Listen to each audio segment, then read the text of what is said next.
Chapter 29-27. Tan Yu's voice was sharp and painful to the extreme. Originally, she was afraid because of Su Xiaoxiao's words. Before she could beg for mercy from Su Xiaoxiao, Sima Ju's poisonous fog had already wrapped around her body, making her so painful that she couldn't even beg for mercy. She could only desperately roll on the ground. 10,000 poison body, 10,000 poison power. As long as Sima Ju was willing, he could completely make Tan Yu wander on the edge of death, never to be free.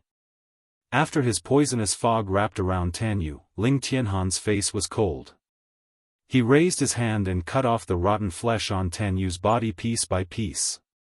After Sima Ju's poisonous fog corroded Tan Yu, it didn't corrode her sense of pain. Not only that, Tan Yu's sense of pain became more sensitive and sharp because of the poisonous fog. Under such circumstances, Ling Tianhan's every strike was like a stab to her heart. It was so painful that she screamed in agony. At this time, Tan Yu was completely regretting.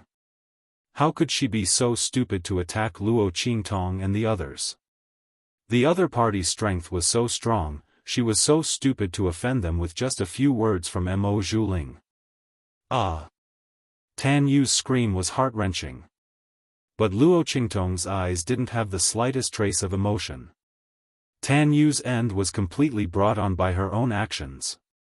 Her end was tragic, but she didn't expect that Su Yu and the others would be treated like this after she sold the Qin family of highest heaven. The status of the slaves bought from the dark arena in the Qin family of highest heaven was probably not even comparable to ordinary low-level slaves. Not to mention Su Yu and the others, if they didn't deal with it properly, it would be a tragic end. Compared to this, what was so tragic about Tan Yu's end? She should even be glad that Luo Qingtong didn't do it herself. Otherwise, the pain and torture she suffered would be far worse than Su Xiaoxiao and the others. After all, Luo Xian Ning and Yuwen Shui were examples. Luo Qingtong never showed mercy to her enemies.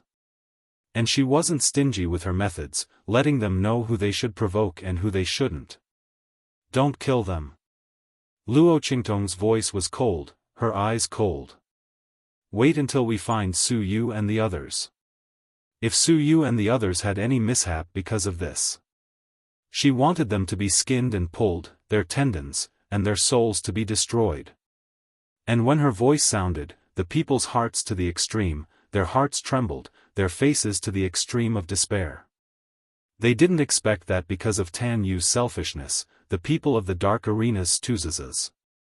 Thinking about it, if anything happened to Su Yu and the others, most likely, their end would not be much better than Tan Yu's. The peoples of their hearts as of their hearts. If they knew that the strength behind Luo Qingtong was so powerful, they wouldn't have done anything to the other party. Not only that, they would have tied Tan Yu and the others up in front of Luo Qingtong and made them kneel and repent. It was too late to say anything now. Elder Mao looked at Tan Yu's eyes. It was as if he wanted to eat her alive. If it weren't for this granddaughter, he wouldn't have ended up like this. Just when the people's hearts were filled with regret and despair, a voice snapped at this time. Chapter 29-28. As the voice rang out, a middle-aged man with a fierce aura stepped into the dark-colored arena's reception hall. Behind him was a group of dark-colored arena's higher-ups with a fierce aura. These people were incomparable to the dark-colored arena's higher-ups in the reception hall. Every one of them was comparable to Elder Mao in strength. Obviously, they were the dark-colored arena's elite higher-ups, the founding elders. These people's auras and strengths were extremely powerful. The middle-aged man who stepped into the reception hall first had an aura and strength above them. He seemed to be at the peak of the 9th-level Purple Venerable Realm and was about to break through to the Human Martial Realm. Such a person was definitely a top-level expert in a 9-star region like the Star Wilderness region. His strength was even stronger than Elder Mao's. At this moment, he was looking at Luo Qingtong and the others in anger, as well as the dark-colored arena's higher-ups who were kneeling on the ground and couldn't even stand up. They were completely suppressed by Chu Tianyi's power and aura. His expression was cold as he yelled angrily, bastards, what are you doing? How dare you disgrace our dark-colored arena? The dark-colored arena's owner's expression was cold. Chu Tianyi's strength was extremely powerful, far beyond his detection range. Therefore, even though he felt that the dark-colored arena's people's expressions and postures were strange, the dark-colored arena's owner didn't think much of it. He only thought that Luo Qingtong and the others came to make trouble, and his people were afraid of offending the Star Alliance, so they deliberately tolerated and even knelt to the other party. Not only that, but they also allowed the other party to abuse and torture his people in his territory. The dark-colored arena's owner looked at Tanyu, who was almost tortured beyond recognition, with an extremely ugly and angry expression. Good, good, good. You came to our dark-colored arena to make trouble and tortured my people like this. Elder Fang. What do you have to say about this? As he spoke, the figures of Elder Fang and the others flashed out from behind the dark-colored arena's higher-ups. It turned out that they didn't come alone. Instead, they brought along Elder Fang and the others from the Star Alliance. In fact, the owner of the dark colors was discussing something with Elder Fang of the Star Alliance. Everyone was discussing how to form an alliance.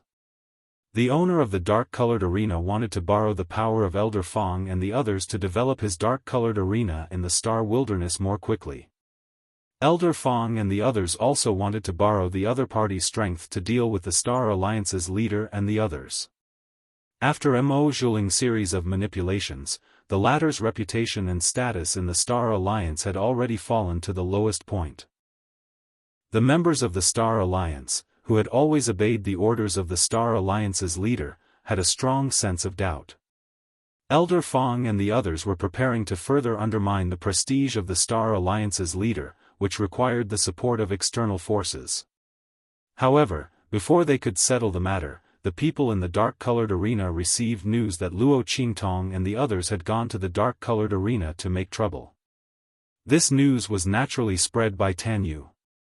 She had already made up her mind to blame Su Yu and the others. Not only that, she also wanted Luo Qingtong and the others to leave in an extremely embarrassing manner. Therefore, when she knew that Luo Qingtong and the others were coming to take back Su Yu and the others, she sent someone to secretly send a letter to the dark-colored arena's owner and the others, telling them to hurry back as soon as possible. Chapter 29-29. However, at this moment, seeing them rush back, the faces of Tan Yu and the other upper echelons of the dark-colored arena revealed ash-white expressions of extreme despair and fear. Because they were all suppressed by Chu Tianyi's power, none of them could speak. At this time, the dark-colored arena master looked at their faces and thought that they were terrified and desperate because of his reprimand. His voice became even colder. You still have the face to be afraid in front of me. A group of shameless things. You actually kneel in front of others. As his words came out, Tan Yu and the others' faces became even more desperate. They didn't want to kneel. They didn't have a choice. In addition, Arena Master, you should leave quickly. This Luo Qingtong was a monster. She had an extremely terrifying powerhouse by her side. How could Tan Yu and the others not think that Luo Qingtong was a monster? It had to be known that the person following Luo Qingtong was most likely a high-level human martial realm powerhouse. Such a powerhouse was actually following Luo Qingtong like a servant, prioritizing her safety and only obeying her orders. They shuddered just thinking about it. They simply couldn't imagine how Luo Qingtong was able to do this. As their faces trembled with despair, Luo Qingtong's expression was indifferent. She looked at Elder Fang and the others. It's you? She chuckled. Luo Qingtong and Elder Fang didn't have direct dealings with each other.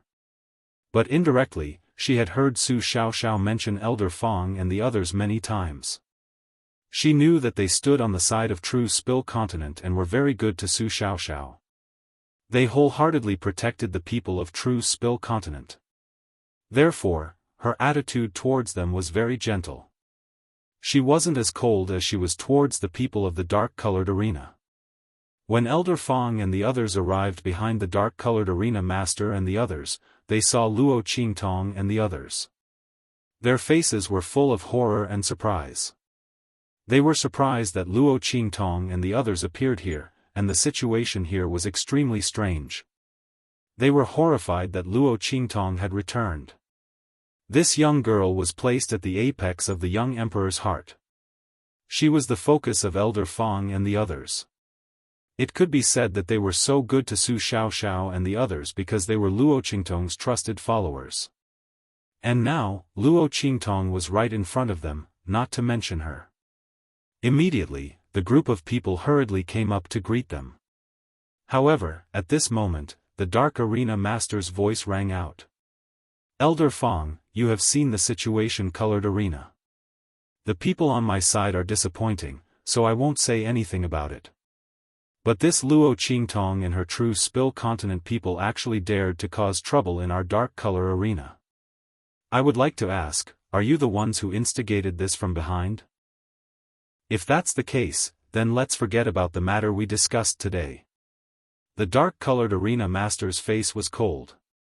He looked at the scene in front of him and felt that he had lost all face. Although Luo Qingtong's sudden appearance was very strange, he knew that Su Yu and the others had come to fulfill their promise to Luo Qingtong. He also guessed that Luo Qingtong's appearance was related to Su Yu and the others. Chapter 29-30. But even so, it was their dark-colored arena's fault. The dark-colored arena's arena master would never allow Luo Qingtong and the others to make trouble in his territory. Otherwise, where would the dark-colored arena's dignity go? Not to mention that these people were actually forcing the higher-ups of the dark-colored arena to kneel down in their own territory. If this wasn't relying on the power of the Star Alliance's Elder Fong and the others, what else could it be? And the people on his side were really disappointing. They were so scared that they knelt down. It was simply a disgrace to him. The dark-colored arena's arena master's face was ugly. Chu Tiany's power created an illusion, making him think that everyone in the dark-colored arena was kneeling down voluntarily. And Elder Mao, who was kneeling in the middle of the crowd with his legs broken, was completely blocked by the higher-ups of the dark-colored arena because of his angle of view. He wasn't seen by anyone. Therefore, the dark-colored arena's arena master's tone was so stiff and cold. When his voice sounded, Tan Yu and the others' faces became even more distorted and desperate. They wanted to tell the dark-colored arena's arena master that no matter what he was talking about with Elder Fong and the others, he should try his best to meet their demands. Only then would they have a chance to live. Their faces contorted with all their might, but under the pressure of Chu Tiany's power, they couldn't say anything. When Elder Fong and the others heard the dark-colored arena's arena master's words, their faces suddenly changed. It wasn't for anything else. The dark-colored arena's arena master's words were very obvious. He was asking them if they wanted to protect Luo Qingtong and the others. If they did, then the things they had just discussed would be nullified. Not only that, the dark-colored arena's arena master would most likely take the contents of the things they discussed to the Star Alliance's Alliance Master and the others. At that time, Elder Fong and the rest would be questioned by the evidence presented by the Star Alliance Master. Their great advantage would be gone forever. Not only that, they might even become the target of public criticism in the Star Alliance. Everyone's faces were extremely ugly. On the other hand, the dark-colored arena master's expression was extremely arrogant and cold. He didn't believe that Elder Fong and the others didn't understand what he was implying. He was waiting for Elder Fong to abandon Luo Qingtong and the others. At that time, he would like to see how these people would be arrogant in front of him. The arena master of the dark color arena sneered. Obviously, he was able to attack Luo Qingtong and the others as soon as he came in. However, he didn't do so because he felt that he alone wasn't enough to punish Luo Qingtong and the others. Wasn't the other party relying on Elder Fong and the others' influence? When they realized that Elder Fong and the others would not protect them and would even allow them to punish them, what kind of expression would they have? He actually dared to cause trouble in his dark-colored arena. The dark-colored arena master's eyes were cold. He coldly waited for Elder Fong and the others to harshly berate Luo Qingtong and the others and abandon them. Elder Fong and the others coldly looked at them and said, "Dark-colored arena master, this matter is obviously your dark-colored arena's fault. Your own people have already knelt here. What else do you have to say? You even dare to let us punish Miss Qingtong and the others. You are simply too daring." Elder Fong and the others clearly understood that even 100 dark-colored arena masters couldn't compare with Luo Qingtong. Chapter 29-31. When the voices of Elder Fong and the others rang out, the dark-colored arena's arena master was instantly enraged. He didn't expect that Elder Fong and the rest would rather offend him to protect Luo Qingtong and the rest. Are these people crazy? Just for these low-level mainlanders? The dark-colored arena's owner was furious. Then, he said coldly, "Fine. Since that's the case, don't blame the dark-colored arena for being impolite." As he spoke, he pointed at Luo Qingtong and the rest and said, "Take them down. Whoever dares to obstruct will be dealt with together with them." As he spoke, his cold eyes swept across Elder Fong and the rest. Then, he sneered and said, "Also, inform the Star Alliance's leader that we want to join forces with them." The dark-colored arena's owner's face was cold. Elder Fong and the rest really didn't know how to appreciate favors.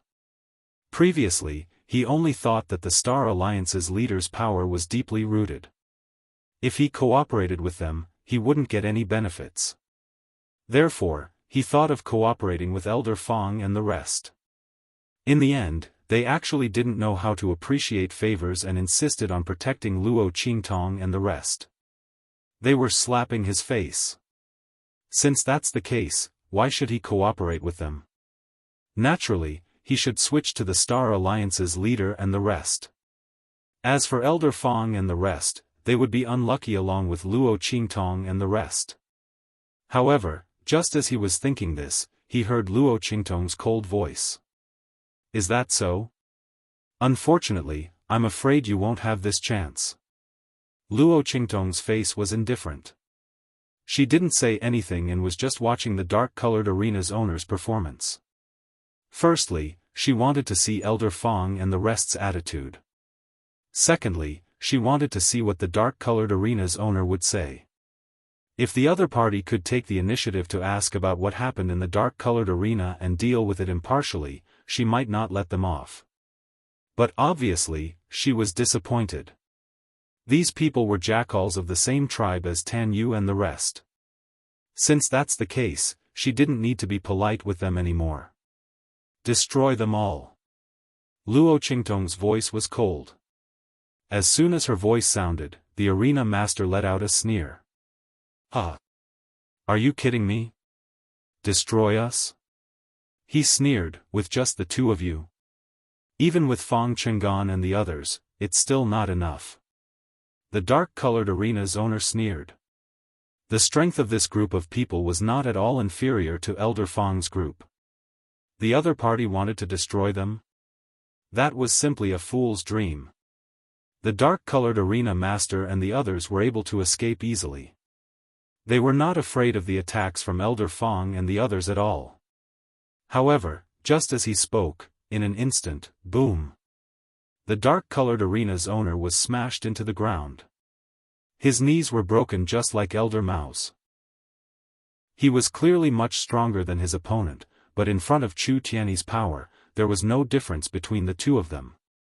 A bunch of clowns. Chu Tiany's voice was cold. He was very impatient in his heart. If he hadn't signed a 1-year contract with Luo Qingtong and if Yin Yang wasn't here, he wouldn't have listened to the dark-colored arena master dawdling for so long. To him, the other party was just like a fly. When Chu Tiany's voice sounded, Elder Fong and the rest, who were stunned and horrified, discovered Chu Tiany's existence. Chapter 29-32. They looked in shock at the dark-colored arena master who was pressed down without any strength to fight back and was ruthlessly smashed into the ground like a steak. The shock and horror in their hearts were simply indescribable. In the next second, they suddenly cried out in alarm and hurriedly fled in panic. Ah! However, before they could even take a step out, their figures had already exploded like fireworks in an instant and scattered in all directions. And Chu Tianyi's figure did not leave the corner at all. Take care of all these. From now on, the dark-colored arena belongs to you.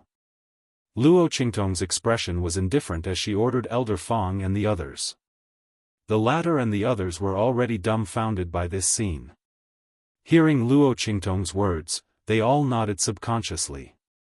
Then Elder Fong quickly regained his senses and said to Luo Qingtong, "No, no.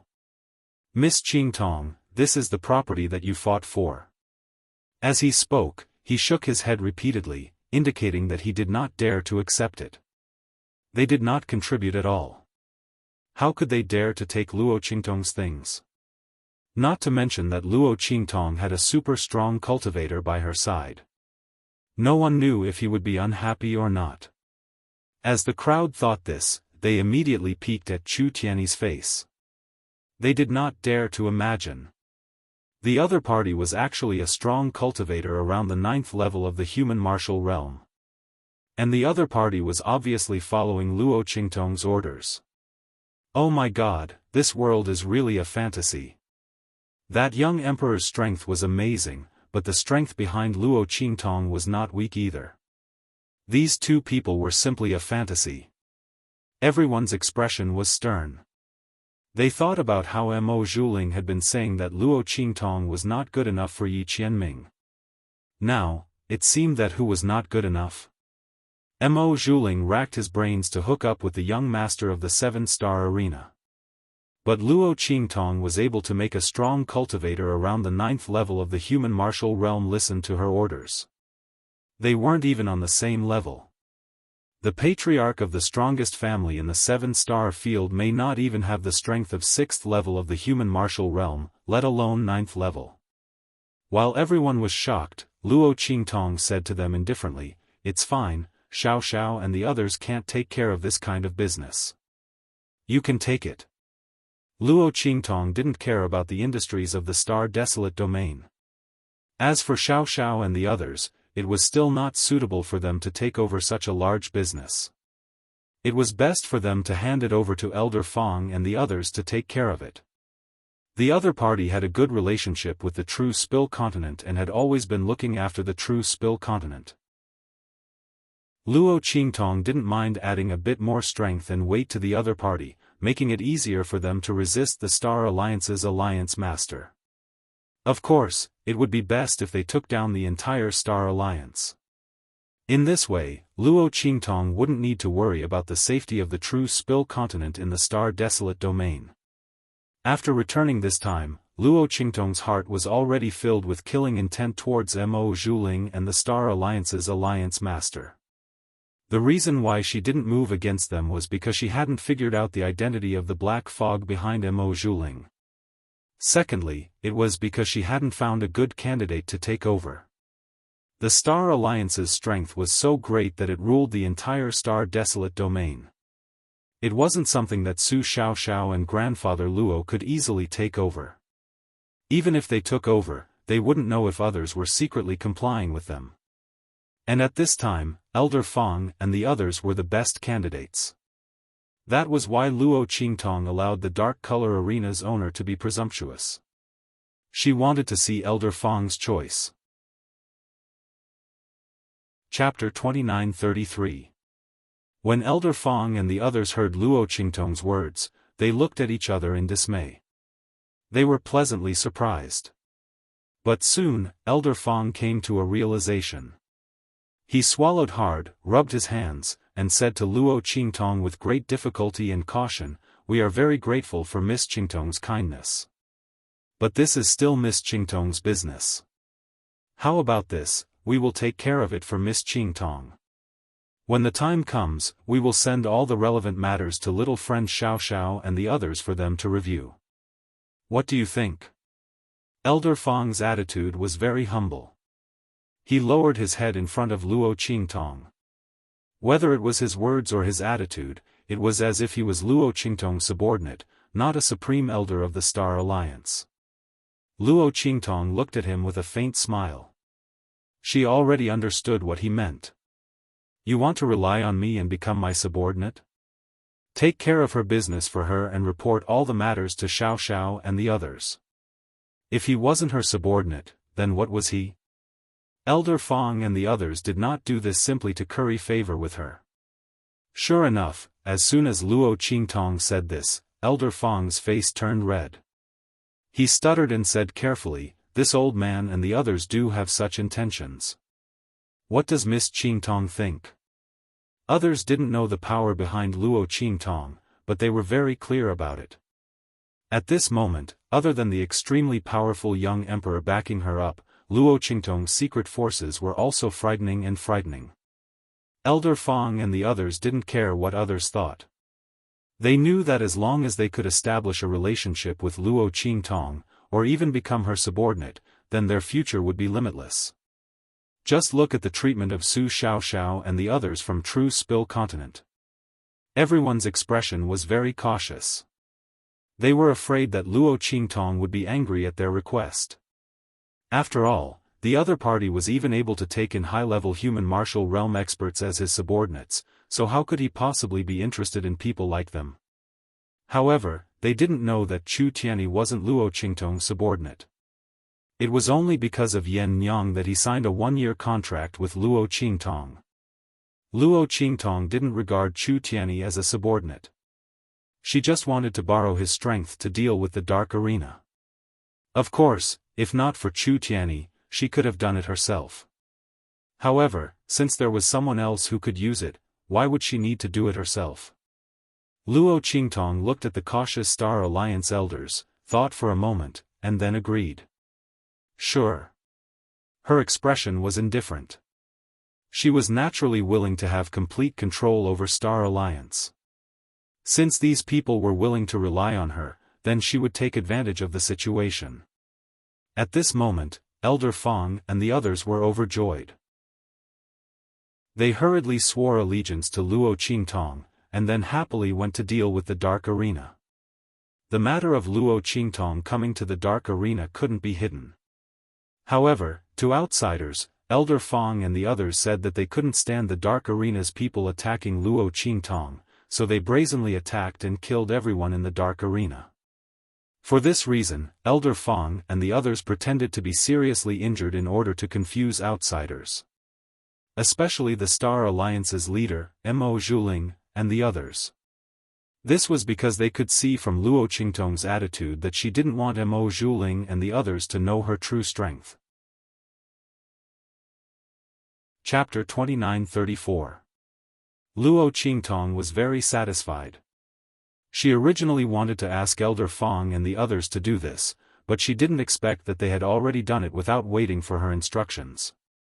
Immediately, Luo Qingtong took Su Xiaoxiao and the others and prepared to leave here. However, before she could walk out of the dark color arena, she saw a group of people rushing towards her. Xiao Qi. Ji Feiyu looked anxious and forgot to hide the way he called Luo Qingtong.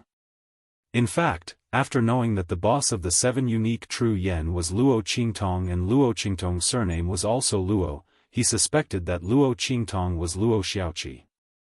But he didn't come to check. At this moment, he heard that Luo Qingtong had come to the Dark Colors Arena to cause trouble, and that the Dark Colors Arena Master and a group of Dark Colors elites had rushed back to deal with her severely.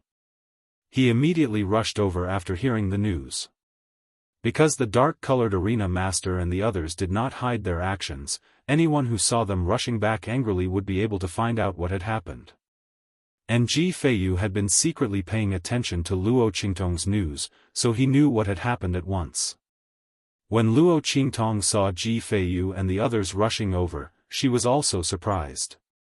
Ji Feiyu? Before she finished speaking, the voices of Su Xiaoxiao and the others sounded at once. Boss, you know Child Ji and the others? They looked at Ji Feiyu and the others who had rushed over with surprise. Yes. Luo Qingtong nodded, they saved me before. Luo Qingtong didn't expect Ji Feiyu to guess that she was Luo Qingtong. She was going to meet them with a different face, but she didn't expect that they would find her by themselves. When Luo Qingtong's words sounded, Sueyu and the others' voices also sounded. "Little Seven, so it's you?" No wonder young master rushed over here in such a hurry when he heard that Luo Qingtong was in trouble. "So that's your real name?" A group of maidservants came down from the carriage with smiles on their faces. Luo Qingtong was stunned when she saw that they were ready to go on a long trip. "Sister Sueyu, are you leaving?" Luo Qingtong's brows slightly wrinkled. Weren't Ji Feiyu and the others planning to stay in Star City until Ji Feiyu's strength improved before going back? "Why are we going back now? How many days had it been?" When Luo Qingtong's voice sounded, Sueyu's gloomy voice also sounded. "That's right. You don't know. Qin Xiong and those bastards ran back and said that because of you, young master." Before she could finish her words, Ji Feiyu's gentle and firm voice sounded. "Well, Sueyu, little Seven is fine. Let's go." Ji Feiyu was very careful. Although he didn't ask about Luo Qingtong's situation, he could guess that Luo Qingtong was fine when he saw them come out of the dark arena unscathed.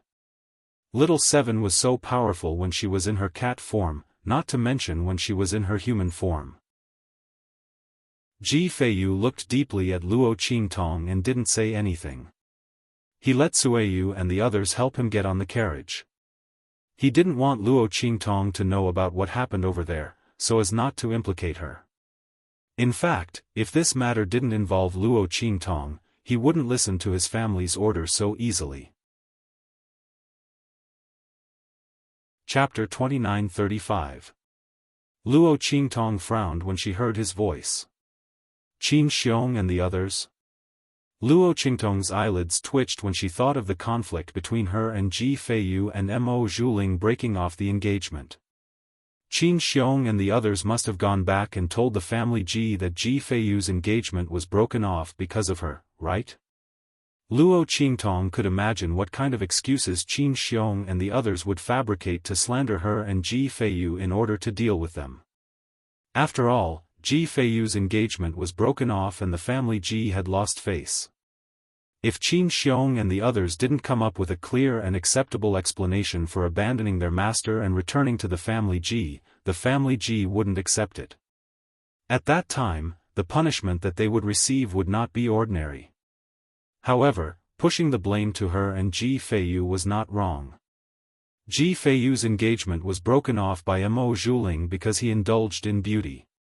This was the family Ji's greatest humiliation. Qin Xiong and the others had betrayed their master and fled. Not only were they not in the wrong, they were even rewarded. As a vixen, she was the target of the family Ji's people. What the hell? Luo Qingtong's head was filled with black lines after she understood. She didn't want to have anything to do with Ji Feiyu and be labeled as someone who stole Mo Zhuling's fiancé. That was why she had left Ji Feiyu's fleet early on. If she hadn't met Ji Feiyu by chance when she turned into a little white cat, she wouldn't have had any interaction with him. She was still able to bear the title of a green TB*TCH. What the F*CK? Luo Qingtong cursed in her heart. Ji Feiyu vaguely sensed that Luo Qingtong seemed to have seen through something. He said gently and firmly, "Little Seven, don't worry. I won't let them implicate you in this matter."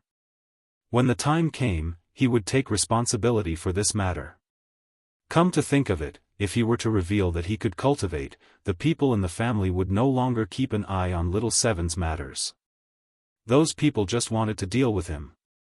Seeing that he could cultivate, they must be very anxious and vicious in their hearts, right? Ji Feiyu thought about it and sneered. Then he waved his hand at Luo Qingtong, indicating that Sueyu and the others should leave. At this moment, Luo Qingtong suddenly lifted the curtain of Ji Feiyu's carriage. She stepped onto the carriage and sat opposite him. "I'll go back with you," Luo Qingtong said in a low voice. Was this a joke? Was it so easy to be labeled as a green TBB*TCH? Luo Qingtong would never admit it. What's more, Qin Xiong and the others wanted to deal with her. How could she let them go? Luo Qingtong thought of this and glanced at Ji Feiyu. When she first arrived at Star City, she wanted to get rid of Qin Xiong and the others. However, the latter was stopped by Ji Feiyu when he and the others were about to kill her. Otherwise, how could Qin Xiong and the others have the chance to stir up trouble? However, Ji Feiyu did it for her own good. To a certain extent, it could be said that he saved her. Although she didn't need him to save her, she still owed him this favor. This time, she would go and get rid of Qin Xiong and the others. At the same time, she would also remove the blood curse on Ji Feiyu's body. The power of the blood curse in his body was exactly what Luo Qingtong needed. This was killing two birds with one stone. Everything happened together. There was no time like the present. She would go with them. Chapter 2936. As Luo Qingtong thought of this, she immediately ordered Su Xiaoxiao and the others to stay in Star City. In any case, with Chu Tianyi there, she wasn't afraid that anything would happen to them. She also wanted to see if Mo Zhuling and the others would cause any more trouble. To be honest, the only thing that Luo Qingtong was worried about was the black fog behind Mo Zhuling. She didn't particularly care about anything else. When Luo Qingtong and Ji Feiyu left, Mo Zhuling had already received news about the dark-colored arena. She already knew that Luo Qingtong had returned and was gnashing her teeth in hatred. But at this time, she heard someone report that the dark-colored arena had wanted to cause trouble for Luo Qingtong, but had been destroyed by Elder Fong and the others. This was naturally the news that Elder Fong and the others had spread. No matter what, they couldn't let their actions be unjustified. Moreover, the news that the dark-colored arena's people had spread about Luo Qingtong coming to cause trouble was originally to slander Luo Qingtong. Naturally, they had to make this matter public. When Mo Zhuling heard this news, he was so angry that he fell backwards. That bitch, how could she be so lucky every time? When the dark-colored arena's arena master and the others rushed over, Elder Fong and the others were also there. They had saved her for no reason. Otherwise, the other party would have been a corpse by now. How hateful. Mo Zhuling was so angry that his teeth were itching. At this time, Lu Yu's voice sounded. Ling, this is the group that our family is preparing to send to the True Spill continent. Take a look and see if it's convenient for you to arrange it. As Lu Yu spoke, he had already led the group of 5 people into Mo Zhuling's room. The latter was surprised. Looking at the 5 people behind Lu Yu, he discovered that they were the Lu family's elite experts. The strength of each and every one of them was actually around the 9th level of the Amethyst Elder. Through a special method, they had suppressed their strength to the 7th or 8th level. It seemed that the Lu family attached great importance to what he said this time. As Mo Zhuling thought about this, the anger and resentment he felt because Luo Qingtong had gained another benefit finally dissipated a little. She looked at the group of 5 and said to Lu Yu, "Yes, Yu Xian. But, it's only investigating the matters of the True Spill continent. Do you really need such powerful people?" She lay in front of Lu Yu and acted coquettishly. She was half guilty and half puzzled as she said, "Why don't we arrange for some ordinary purple venerable realm experts?" He didn't want the Lu family to find out that he was lying. Mo Zhuling's eyes flickered as he spoke. Lu Yu gently pinched her nose and said with a doting smile, "It's fine. They are all people sent by the family. I won't deny them face." As he said this, he whispered into Mo Zhuling's ear, "There's nothing we can do about it. They are afraid that I am speaking irresponsibly, so they are deliberately protecting you. Ling, you should know that in front of the family, I have already said all the good things about you. As long as we can confirm that the True Spill continent is hiding some secret, then the matter of our marriage proposal banquet can be cleared. At that time, you will still be my bride. I will definitely pick you up with a huge bridge and 10 miles of red dowry.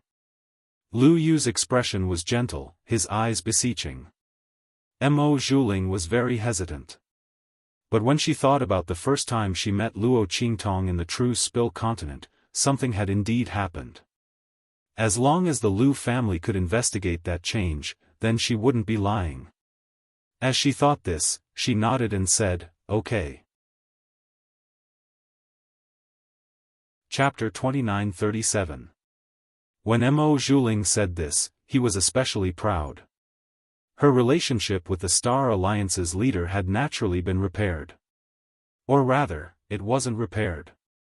Instead, it was Mo Zhuling's one-sided, high-profile, and crushing return. If the Star Alliance's leader didn't want to lose his position and be dealt with by the Lu family, he could only listen to Mo Zhuling's orders. And he really did need to rely on Mo Zhuling's power. Otherwise, after Elder Fong and the others annexed the dark-colored arena, they would be on par with him, and might even be on the verge of overwhelming him. While Mo Zhuling was helping the Lu family arrange for the 5 members of the Lu family to be sent to the true Spill continent, on the other side, Ji Feiyu's carriage. He looked at the girl's delicate profile and sighed. "Little Seven, you shouldn't have come." Ji Feiyu knew that Luo Qingtong wouldn't be able to take this lying down. It was fine if she didn't know about this, but once she did, how could she tolerate Qin Xiong's slander? It was because he hadn't reacted in time, and she had noticed the clues. But this was their family Ji's matter, and Ji Feiyu didn't want to implicate Luo Qingtong. She had done enough for him. And he couldn't trouble her anymore. "Stop the carriage," Ji Feiyu said to Sueyu and the others. Then he looked at Luo Qingtong and said, "Little Seven, unless you get off, I won't go back to the family Ji." He didn't want to implicate her by going back to the family Ji. If she wanted to go back with him, why would Ji Feiyu need to go back? He might as well stay in the Star Alliance and wait for the family Ji's people to come and attack him. At least here, Luo Qingtong still had someone to rely on. When he said this, Luo Qingtong's brows immediately furrowed. When Sueyu and the others heard his words, they hurriedly stopped the carriage. After all, they also felt that Luo Qingtong didn't need to go with them. Firstly, this matter had nothing to do with her in the first place. It was all because of them. Secondly, this matter was directed at her and young master. If she went over, wouldn't people confirm her relationship with the young master? At that time, not only would her reputation be tarnished, she would also suffer together with the young master. Sueyu and the others had decided to go through thick and thin with Ji Feiyu. However, Luo Qingtong was just an innocent person who was implicated. Not to mention their young master, even they couldn't bear it. Everyone thought so and immediately said to Luo Qingtong, "That's right, Little Seven. We appreciate your kindness. But you really don't have to take the risk with us. You don't know, but the family Ji's situation is not someone you can afford to offend." Sueyu and the others didn't mean to say such hurtful words. But when they thought of the danger Luo Qingtong would face if she went back with them, they immediately hardened their hearts and said these words, hoping that she would back off. After all, this matter had nothing to do with her. It was them who implicated her. Or rather, it was the young master who implicated her.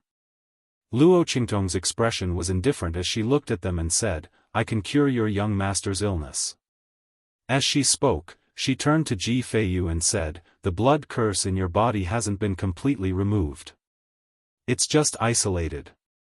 After returning to the family Ji, as long as the person behind you is willing, they can regain control of the blood curse in your body at any time. They can even absorb all your soul and vitality in advance." Chapter 29:38. What's more, you were supposed to have a perfected innate body, a body blessed by the heavens for cultivation. If it weren't for the existence of this blood curse, your strength would have increased to an extremely terrifying level long ago. Don't you want to experience the feeling of having all the power in your hands and having everything under your feet? I'm going back with you not only because of Qin Xiong and the others, but also because the blood curse in your body hasn't been lifted yet. And I just happen to need its power. So, do you understand? As soon as she said this, Sui Yu, Ji Feiyu, and the others were instantly shocked. Sui Yu and the others directly blurted out. Little Seven, you can actually see the problem with our young master's body? Of course. Luo Qingtong's expression was indifferent. She originally didn't plan to hide the fact that she could save Ji Feiyu in front of Sui Yu and the others. Otherwise, how could she go back with them? But she originally planned to go back with them after completely solving the problem with the Star Alliance. Now, she could only bring forward the plan. But it didn't matter.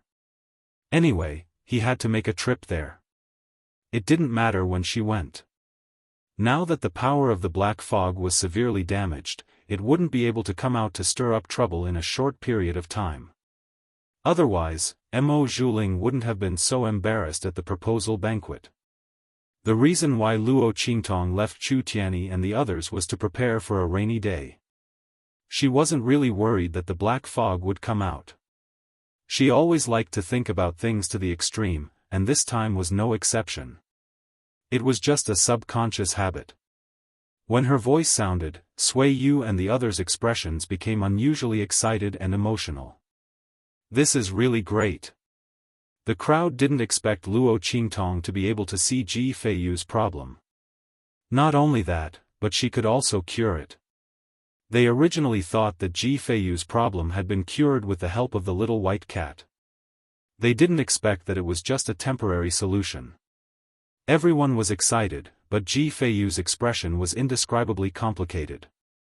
He looked at Luo Qingtong, then nodded lightly and said, "Okay." Actually, it wasn't that he wasn't moved by Luo Qingtong's words. However, she had already helped him a lot, and he didn't want her to take any more risks. If Luo Qingtong hadn't said those last words, saying that his blood curse power was good for her, perhaps Ji Feiyu would still refuse to let Luo Qingtong go back with him. But at this moment, he could only agree. After all, the other party had helped him so much, and he had nothing to give in return. Since the power of the blood curse was beneficial to her, he naturally wouldn't shirk his responsibility. As for the dangers in the family Ji, even if he had to be smashed to pieces, he would send her away safely. When Luo Qingtong and Ji Feiyu continued on their journey, a figure blocked the path of Luo Qingtong and Ji Feiyu's carriage. "Master, I also want to go to the family Ji with you." Yen Nyang, dressed in white, appeared in front of Luo Qingtong with a white jade zither in her arms.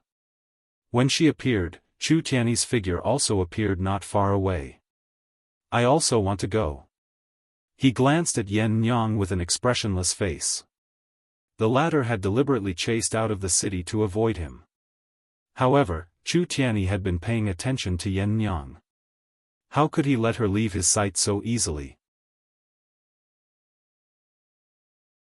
Chapter 29-39. When Chu Tianyi's figure appeared, Yen Nyang immediately clenched her teeth. "What does it have to do with you that Master and I are going to the family Ji? Master's order is for you to stay in Star City and take care of Su Xiaoxiao and the others. Who allowed you to leave without permission?" Her face was filled with anger. She didn't want to be with Chu Tianyi, that was why she left Star City. Who would have thought that he would follow her out? This man was like a ghost that wouldn't go away. Yen Nyang really wanted to curse at him. But when she thought of the things that he did under the alias of Lin Yi and the things that he did for her, and then when she thought of how he sold himself to Luo Qingtong for a year, she couldn't say anything. She and Luo Qingtong were master and servant in name, but in reality, they were family. She saw Luo Qingtong as her savior and faith, and she was willing to be her servant. But Chu Tianyi wasn't like that. He was the head of the Tianfeng Chu family. In the Tianfeng region, he was an ambitious and ruthless person. Such a person was willing to lower his head for her and serve Luo Qingtong as his master, just to prove that he didn't have any ulterior motives when he approached her. Yen Nyang's heart was touched. But how could the knot in her heart be untied after so many years? How much did she suffer because of this man? The source of all the tragedies in her life was all because of him. Even if she knew that he was set up, Yen Nyang couldn't help but hate him. In fact, if Chu Tianyi didn't use the identity of Lin Yi to stay by her side, gain her trust, and break her heart, she wouldn't have been able to protect herself. Back then, when his identity was exposed, Yen Nyang would not have been able to restrain herself from making a move. When her voice rang out, Chu Tianyi's face was expressionless but firm as he said, "Back then, I said that my only request for signing the slave contract was to be with you. I have the right to refuse the order when you are not here." In short, Chu Tianyi wanted to follow Yen Nyang. When Yen Nyang heard his words, she was touched and angry. She gritted her teeth, "You." Before she could finish her words, Chu Tianyi had already gotten into the carriage, moving faster than her. Yen Nyang had no choice but to get into the carriage with him. Anyway, even if she turned back immediately, Chu Tianyi would be able to follow her. Since she couldn't get rid of him, Yen Nyang didn't want to trouble. Bringing him to the family Ji, at least, he could do something for Luo Qingtong. With that thought in mind, Yen Nyang ignored Chu Tianyi. Seeing the two chasing after her, Chu Tianyi's words, Luo Qingtong's, Shi Tianyi's. She purposely didn't bring Chu Tianyi with her because she wanted the other party to be on guard and prevent others from taking advantage of the situation. But since the other party followed, so be it. Looking at the way he and Yen Nyang got along, Luo Qingtong was a little worried about leaving them in the Star Alliance. If the two of them quarreled, forget it, she'd better take them with her. Luo Qingtong thought so and immediately dispelled the idea of letting them go back. The group of people rushed out of the Star Wilderness. At this time, a group of people was also rushing in the direction of the Star Wilderness. "Mother, are we really going to that true spill continent?" Chu Yufei looked at a woman in front of her. The latter's body was very luxurious and extraordinary, with a kind of graceful bearing. However, her expression was exceptionally cold and beautiful. The light in her eyes was like a viper's tongue. Chapter 2940. When Chu Yufei spoke, the woman turned around and looked at her indifferently. "Of course. If we don't go there, are we supposed to wait for Chu Lingfeng to succeed and bring that woman over? Then we'll both die without a burial ground in the Chu clan?" Bai Xing's voice was cold. She had never wanted to leave the comfortable life of the Tianfeng Chu family and run to a remote and low-class place like the Star Wilderness. Furthermore, this place was a stain on her life that she didn't want to mention at all. When Bai Xing was still in the Tianfeng Chu family, she hated mentioning her origins. She didn't want anyone to know that she came from a low-class 9-star region and a low-class continent.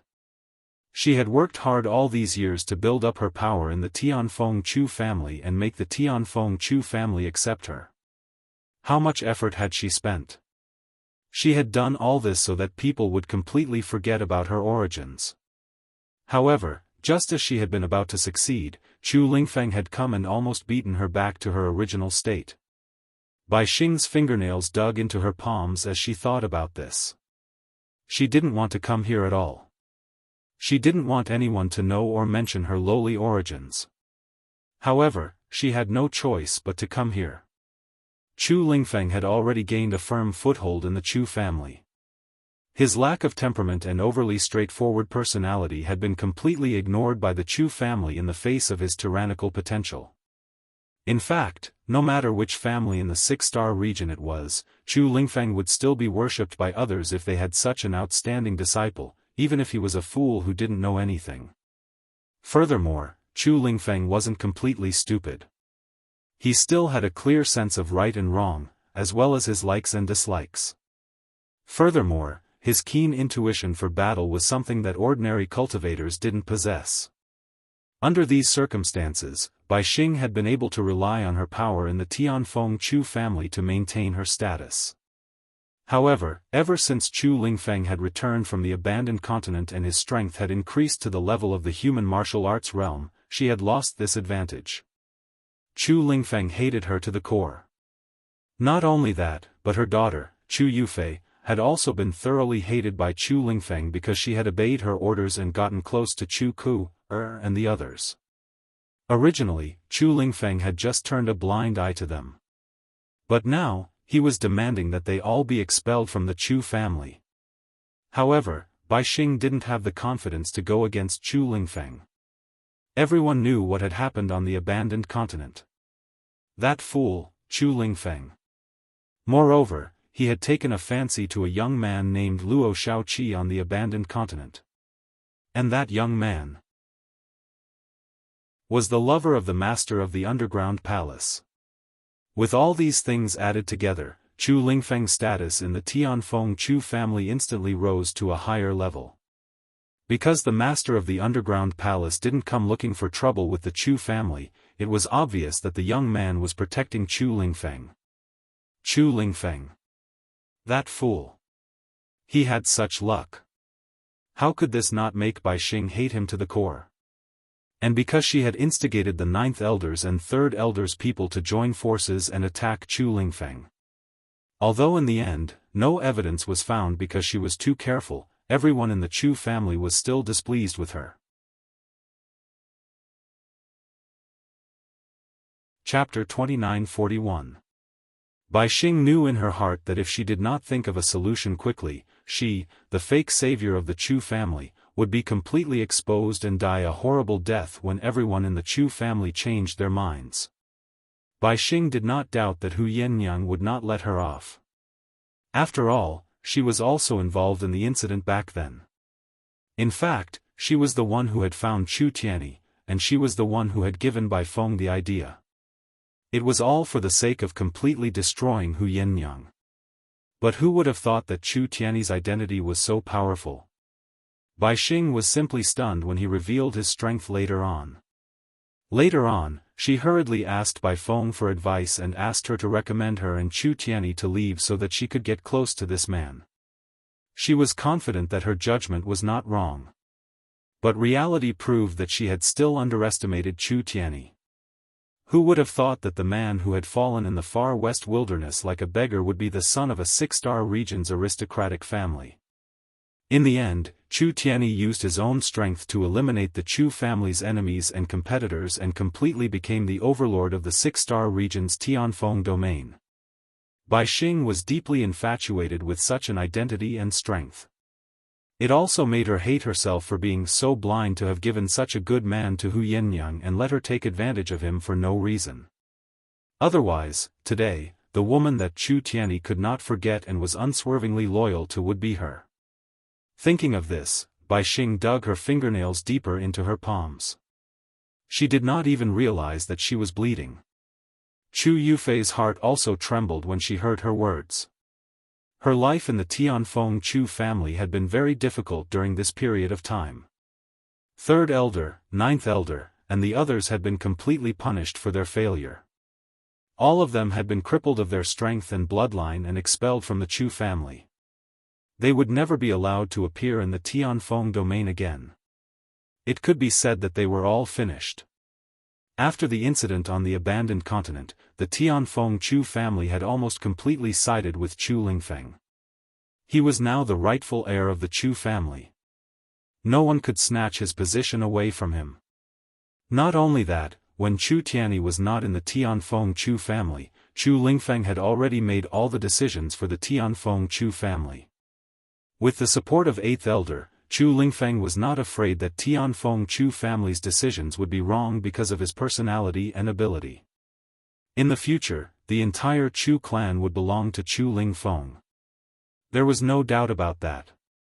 How could Chu Yufei, who was suspected of being too close to Chu Ku, and was very likely to be involved in Chu Lingfeng's murder, have a good life in the Tianfeng Chu family? If not for Bai Xing's identity as the savior of the family head, and her management in the Tianfeng Chu family, Chu Yufei did not know what would have happened to her.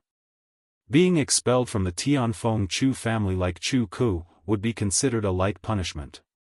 After all, the other party was a real descendant of the Tianfeng Chu family, and she was an outsider. Yes, an outsider. Chu Yufei had never hated her identity so much. If she was the daughter of the family head, things would not have turned out like this, right? No matter how powerful Chu Lingfeng was, or how infatuated Chu Tianyi was with Yen Nyang, he would not disregard his own life and identity. He would definitely give her better treatment and let her stay in the Chu family. She would not have to spend so much effort to deal with Chu Lingfeng and the others, and she would not have been treated like this. Chapter 2942. In short, we can't let that slut Hu Yennyang have the chance to go to Tianfeng Chu's family. And we can't let the people who knew about us live. As Bai Xing said this, her face revealed an extremely sinister expression. She had come here without telling the Chu family because she wanted to eliminate Hu Yennyang and everyone who knew about her past. That fool Chu Lingfeng was nothing to be afraid of. The words he said were not trustworthy at all. But if he revealed the location of the true Spill continent, and Chu Tianyi and the others found out about the past, then even if she had 10 lives, she still wouldn't be able to survive. Therefore, not only did she come here to destroy Hu Yennyang and the Hu family, but she also wanted to get rid of all the people from the Bai family who knew about her in the past and might even have something on her. So many years had passed, and she didn't know whether the Bai family had eliminated family Hu or not. If they had already eliminated them, then it would save her a lot of trouble. But looking at Chu Lingfeng, that idiot, living so well, he was afraid that the Hu clan's people were all fine. Otherwise, how could Hu Yennyang raise her son so well while being hunted down by the Bai family? Humph! What a bunch of trash! Bai Xing was very dissatisfied. When she had given Bai Feng advice, it had already reached such a point. She had listed out all the things that the other party needed to do. She didn't expect that she still couldn't do anything to family Hu. Otherwise, how could she have been forced to this point by Chu Lingfeng? What a bunch of useless fools. Since that was the case, then she would personally take action and eliminate them all together. In this way, the people who knew about this matter would all be gone. So what if she was hated by Chu Lingfeng? Just her identity as his savior was enough for her to live comfortably in Tianfeng Chu's family. Even if she was expelled from the Tianfeng Chu family in the end, she would still receive a generous settlement. What did she have to fear? With this thought in mind, Bai Xing immediately led a group of experts she had recruited from the Tianfeng Chu clan and rushed towards the direction of the Star Wilderness domain. And these people were under her control. They were in the same boat as her. Even if he knew what Bai Xing was going to do and what would happen if the family found out, he had no choice but to obey her. Otherwise, if Bai Xing was unlucky, none of them would have a good ending. He might as well fight it out with Bai Xing. Perhaps he would still have a chance to survive. While they were heading towards the Star-Desolate region, Luo Qingtong and Ji Feiyu had also arrived at the edge of the East Pavilion region after a period of travel. The East Pavilion region was not very far from the Star Wilderness domain. Otherwise, the Star Alliance's leader would not have gone to the East Pavilion region to gain experience and have the opportunity to save the family Ji's old master. At this time, Luo Qingtong and Ji Feiyu had just stepped into the boundary of the East Pavilion region when they bumped into a group of people who were about to rush to the Star Wilderness domain. This group of people was none other than the family Ji's group. "Yo, my good cousin, you are finally willing to come back?" Seeing Ji Feiyu's carriage, the group of people who were about to rush to the Star Wilderness domain suddenly stopped. Then, streams of light descended from the starry sky and landed in front of Ji Feiyu and the others. At this time, Ji Feiyu and Luo Qingtong had just entered the boundary of the East Pavilion region and were about to get off the carriage to rest. Chapter 2943. She must be Luo Xiaoqi, right? Ji Feitong looked Luo Qingtong up and down. He was stunned and disdainful. She is indeed a beauty. No wonder she was able to charm my cousin so much that he even disregarded his own engagement and caused the Ji family to have their engagement annulled by the people of the Star Alliance. What a disgrace. His words were very rude, and his face was full of contempt. Ji Feiyu immediately became angry. Shut up. He gritted his teeth and almost coughed violently due to the excitement in his heart. His body was still recuperating. Even if Luo Qingtong temporarily isolated the power of the blood curse and he would not continue to lose vitality, the loss of so many years could be healed immediately. He coughed and scolded Ji Feitong coldly, "Since you know that I am your cousin, you should know what kind of person I am." Mo Zhuling did not break off the engagement because of an affair. It was because Mo Zhuling found a better woman, the young master of an aristocratic family in the 7-star field. That's why he broke off the engagement with me. In your mouths, it became me indulging in beauty and wantonly humiliating my friend. Is this the way the family Ji taught you? Or is it that you are such people in private? That's why you slander me so wantonly and don't see the truth at all. Ji Feiyu's voice was cold. When he was preparing to return to the family Ji, he already knew what kind of humiliation he was about to face. That was why he didn't want Luo Qingtong to come back with him. Otherwise, not only would he face this humiliation, but also Luo Qingtong. Luo Qingtong was implicated by him. She saved his life and cured his illness. In the end, she ended up being despised with him and even had her reputation tarnished. He was extremely upset. He never got angry easily. His face was always gentle and calm, but this meeting was full of anger. A burst of family Ji's first wife's imposing aura and graceful noble aura was instantly revealed. He looked at the stunned Ji Feitong and said coldly, "Apologize to her. Otherwise, don't blame me for punishing you as your eldest brother." You. Ji Feitong was stunned by the sudden change in Ji Feiyu's aura.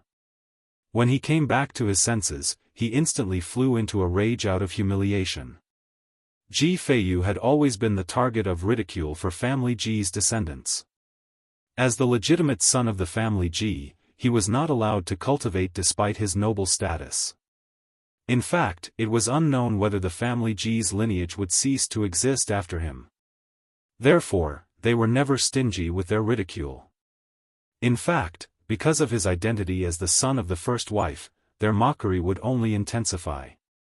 Ji Feiyu had never stooped to their level. This made them think that he would not dare to resist them. Now that Ji Feiyu suddenly berated him, his aura intimidated him in an instant.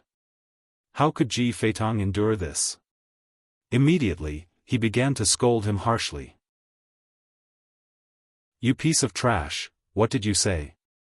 How dare you say that you want to punish me? Do you think you have the right to do so? If it weren't for your status as the legitimate son of the family Ji, what do you think you are in the family Ji? You would have been kicked out of the family Ji long ago to fend for yourself and die without a complete corpse."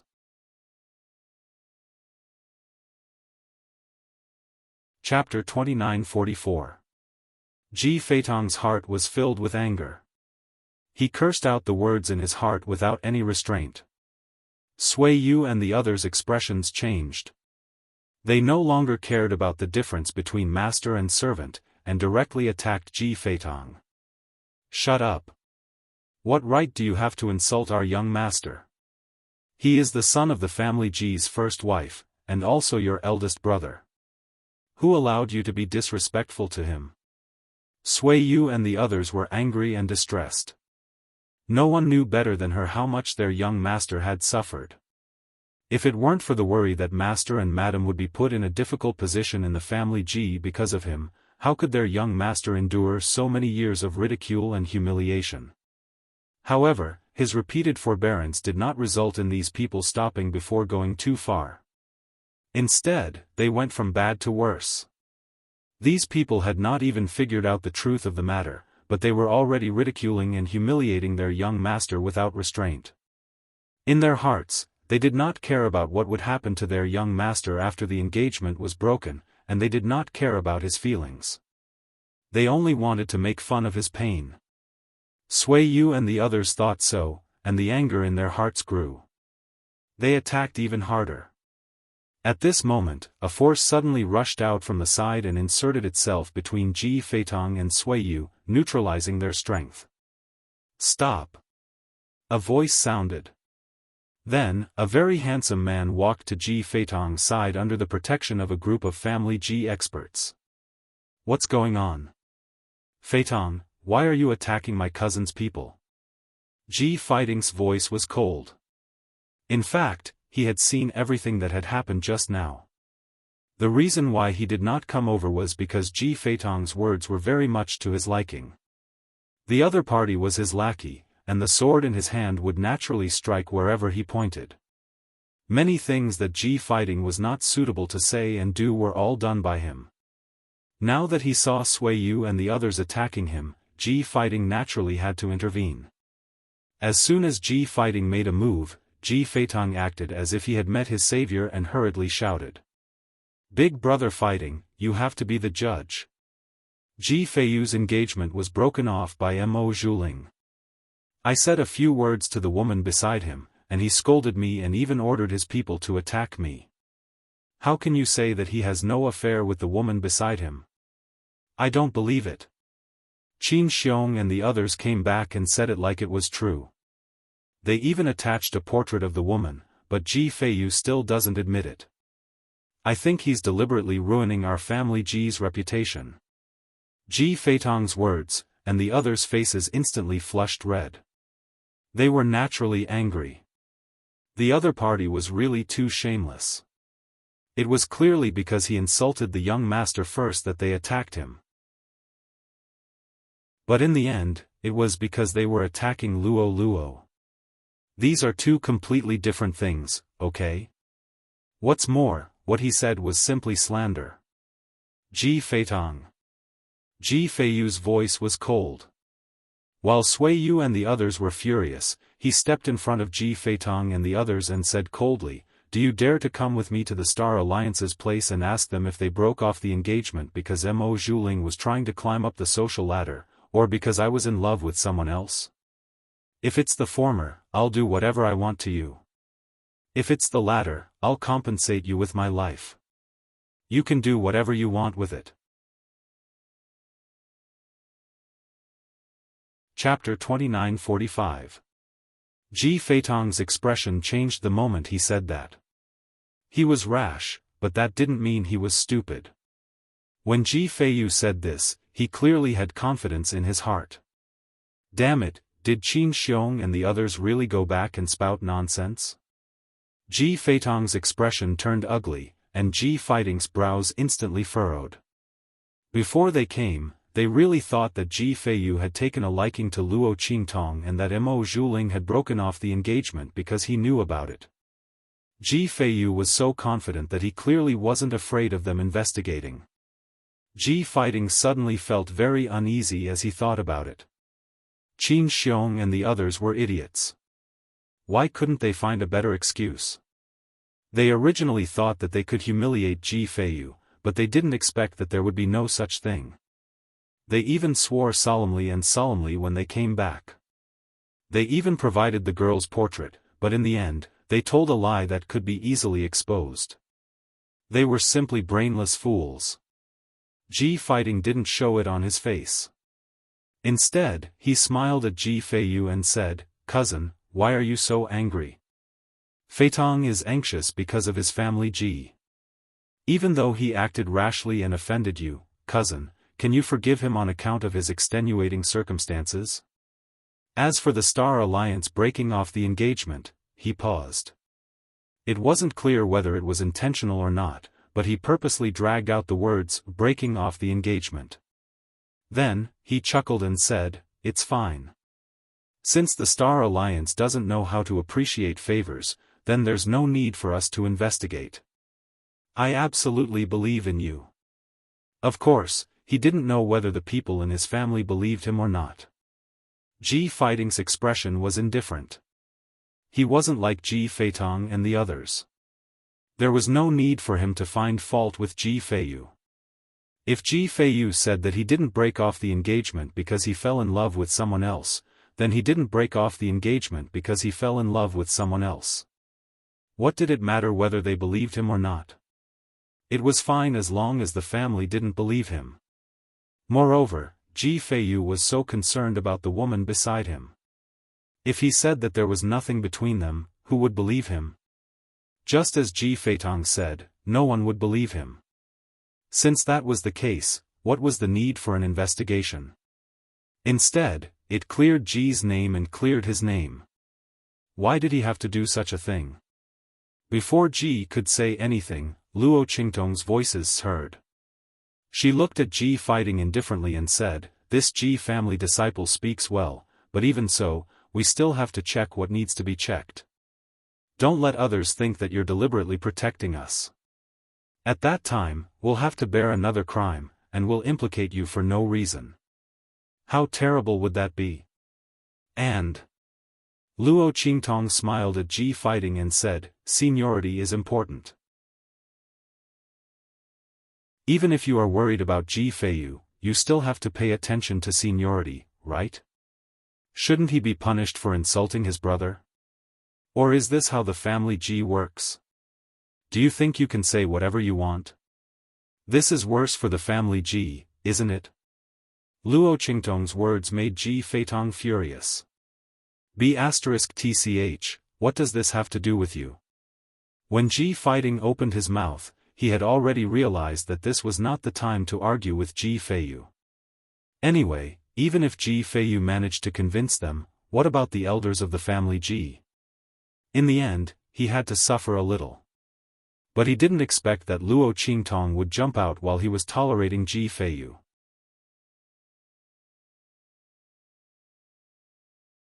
Chapter 2946.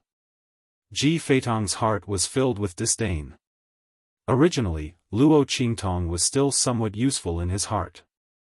He felt that he could use her to attack Ji Feiyu. However, it was obvious that she and Ji Feiyu were not the same. He was too lazy to waste any more effort on her.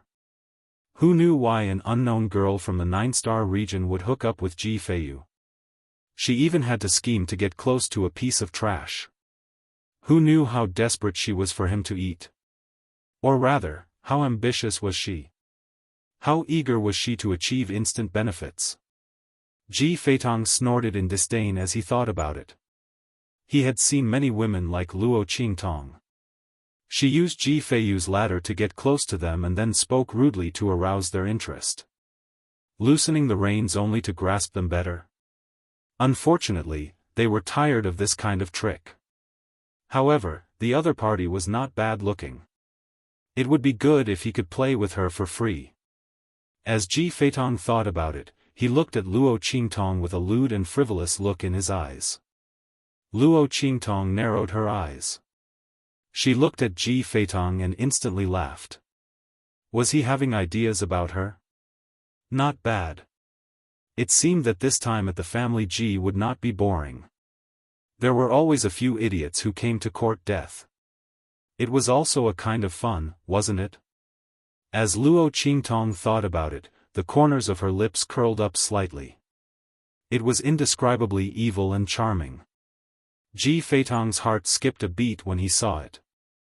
Oh my god, I didn't realize that the woman that piece of trash Ji Feiyu brought back was a stunner. Ji Feitong's heart was itching. He was already restless, thinking about how to hook up with Luo Qingtong.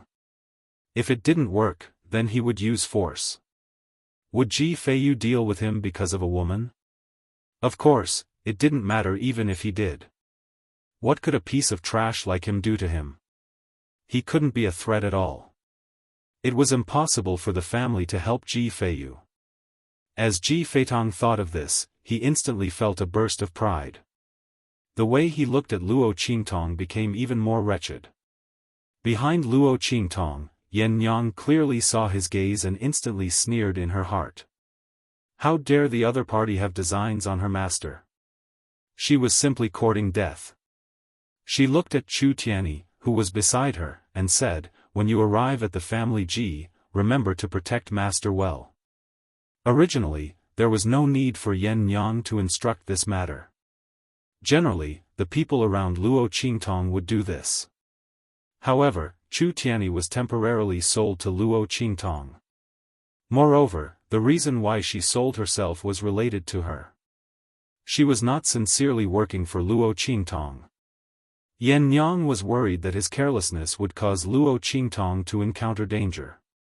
After all, Luo Qingtong's strength was only at the Sage Master realm. She didn't know that Luo Qingtong's strength had already risen to the peak of the Purple Venerable realm. This was to make it easier for her to advance in the future. Moreover, in order to confuse the black fog behind Mo Zhuling, she deliberately suppressed her strength and didn't recover. Otherwise, with Luo Qingtong's strength, Ji Feitong wouldn't even dare to covet her. Even when he spoke, he would have to be respectful in front of Luo Qingtong.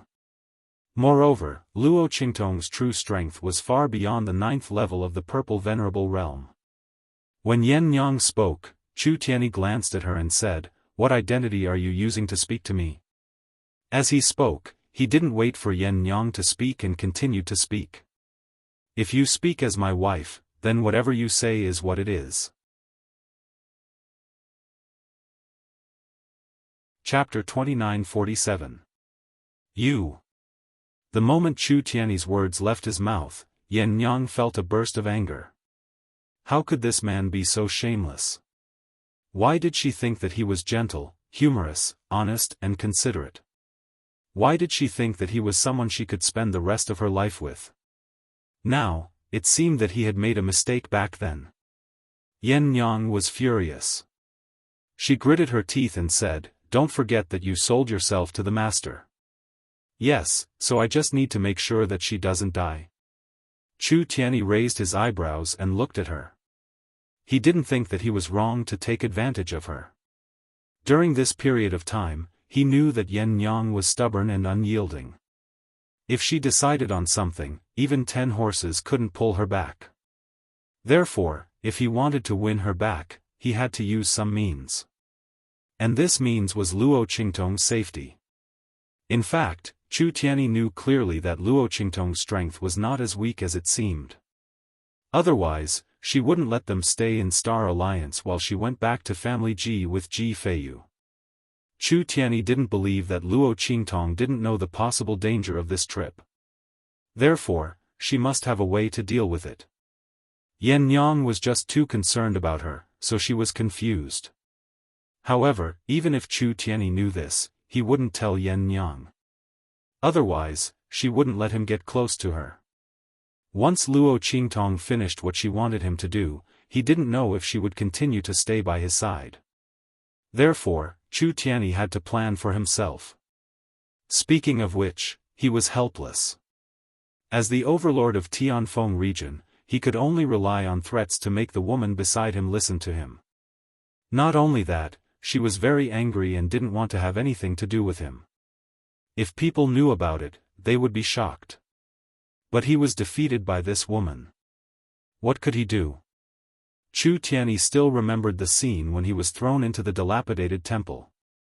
Yen Yang was obviously scared to death and wanted to turn around and run away, but when she saw his body covered in blood, she couldn't bear to do so. She turned around and bandaged his wounds. It was because of her kindness that Chu Tianyi was able to survive. It was also because of her kindness that the medicinal effects that Chu Tianyi had been painstakingly suppressing went out of control after she touched him, pushing her to the ground and forcing himself on her. If it wasn't for that, Yen Yang would be fine. Because Chu Tianyi was still conscious at that time, he could still suppress the drug in his body. He didn't want to become a beast. Therefore, if Yen Yang had immediately left at that time, Chu Tianyi would have died from his serious injuries and being drugged, but Yen Yang would definitely have been fine. But Yen Yang's kindness saved him. Was life's body. Chu Tianyi's heart throbbed and he felt guilty. That day, in front of him, Yen Yang was like a holy goddess, blooming breathtakingly. For so many years, Chu Tianyi didn't forget her for a moment. Instead, because of her departure, she was still fresh in his mind. Therefore, he wanted to keep her by his side even if he had to do it by hook or by crook. When Chu Tianyi said that, Yen Yang was even angrier.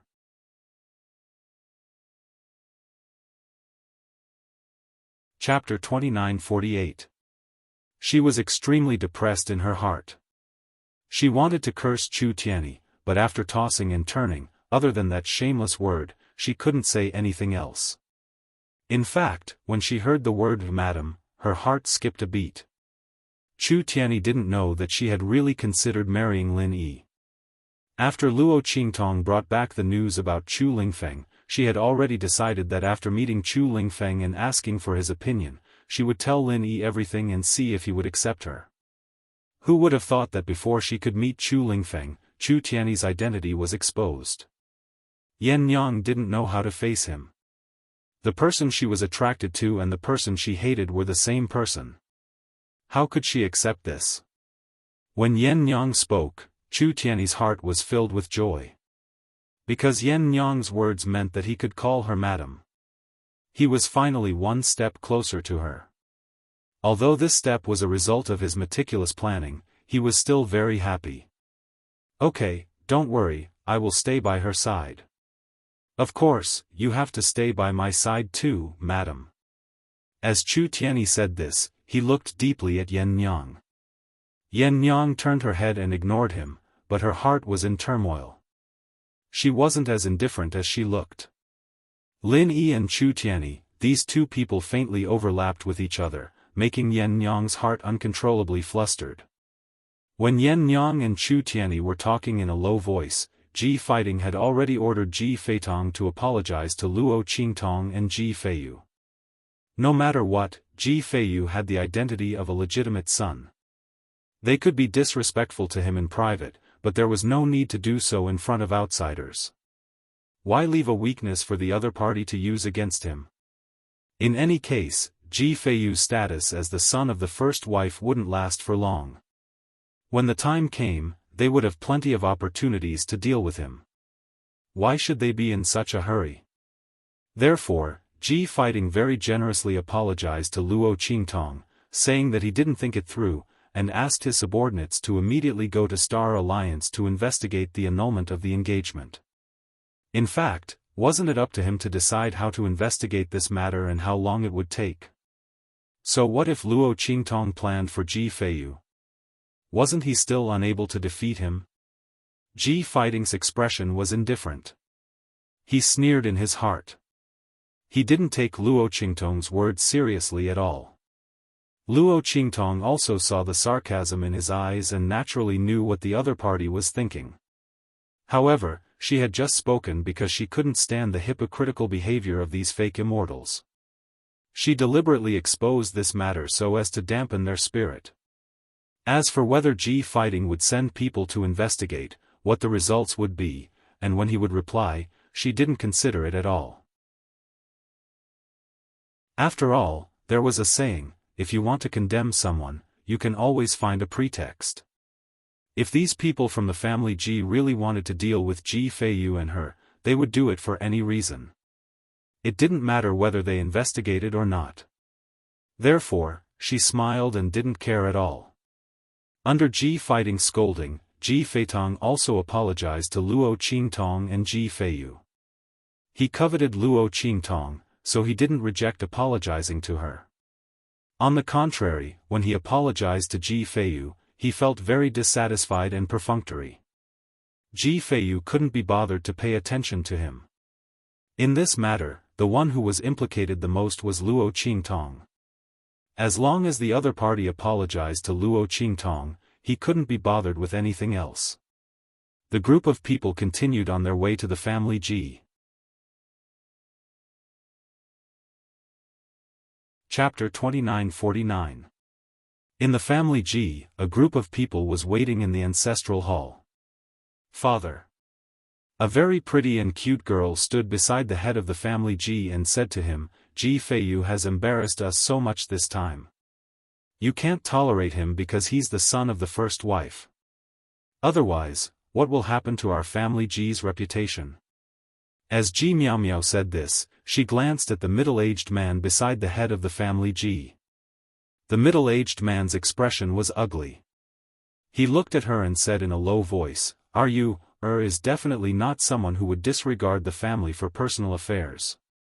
The middle-aged man's left arm was obviously seriously injured. It could only hang by his side, looking very uncoordinated. His originally tall and sturdy figure had also become much shorter and hunched because of the existence of this arm. This middle-aged man was Ji Feiyu's father, the original successor of the family Ji Yuancheng. Originally, he should have been the head of the family Ji at this moment. But now, he could only sit in the upper left corner. Moreover, he was here because the family Ji wanted to hold a grand ancestral hall meeting with Ji Feiyu. Otherwise, he would not even have the opportunity to sit at the front. Sitting beside him was Ji Feiyu's mother. The latter's face was very noble and generous. He sat upright beside Ji Yuancheng. Even the mistress of the family, the wife of the head of the Ji family, was suppressed. After all, Ji Feiyu's mother was not an ordinary person. She had married into the family Ji's family from another galaxy. She was the daughter of the first wife of that family. Originally, she could have married an ordinary son of the 7-star field. However, she had taken a fancy to Ji Yuancheng and married into the family despite the family's objections. It was because of her that Ji Feiyu and his son could live so well without the strength and status of a direct descendant. At this moment, she looked at the family Ji and said, "That's right. It's best that you don't wantonly slander things that haven't been investigated." Ji Miao Miao couldn't help but chuckle. Then, she said, "Auntie Li, don't blame me for being rude." Qin Xiong and the others came back and explained everything clearly. They even provided a portrait of that woman. "You still say that this is not the truth? Could it be that you want to say that Qin Xiong and the others are so stupid to make up such a lie that can be easily broken to deal with my eldest cousin brother? Are they out of their minds?" In fact, it wasn't that Qin Xiong and the others had lost their minds. They simply didn't think that Ji Feiyu and the others would be able to leave the wedding banquet alive, let alone reverse the situation and ruin Mo Zhuling's reputation. Who would have thought that a trash like Ji Feiyu would be able to rely on Luo Qingtong's ability to turn the tables? They didn't even dare to dream about it.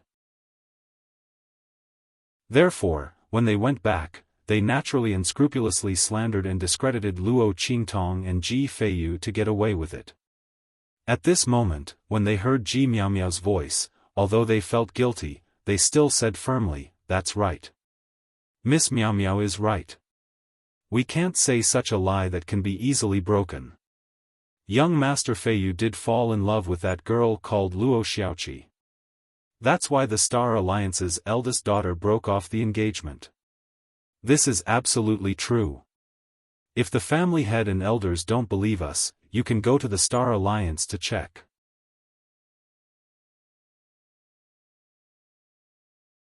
Chapter 2950. What's more, so what if they went for an inspection? Would Mo Zhuling's people say that she was shameless and had seduced young Master Lu of the 7-star field, which was why she broke off the engagement with Ji Feiyu? That was impossible. Therefore, they looked very certain. When their voices sounded, Li Shuyi's expression also relaxed a little. She absolutely believed that her son would not be so careless. But what if he really met the girl he liked and did everything he could to be with her? But the girl he met on the way, how coincidental would it be for Ji Feiyu to fall in love with her, and when he went to ask for her hand in marriage, he loved her so much? Li Shuyi was worried. She was not afraid that Ji Feiyu would be punished by the family, but she was afraid that he would be deceived by others. That girl might have been deliberately arranged by someone to wait for him there. And Feiyu was completely unaware. In the future, he might be sad and hurt. As Li Shuyi thought of this, her heart suddenly throbbed with an indescribable pain, and her eyes turned slightly red. At this moment, Ji Yuancheng's hand grabbed hers and gently patted and comforted her. "It's okay. When the time comes, we will leave the family Ji.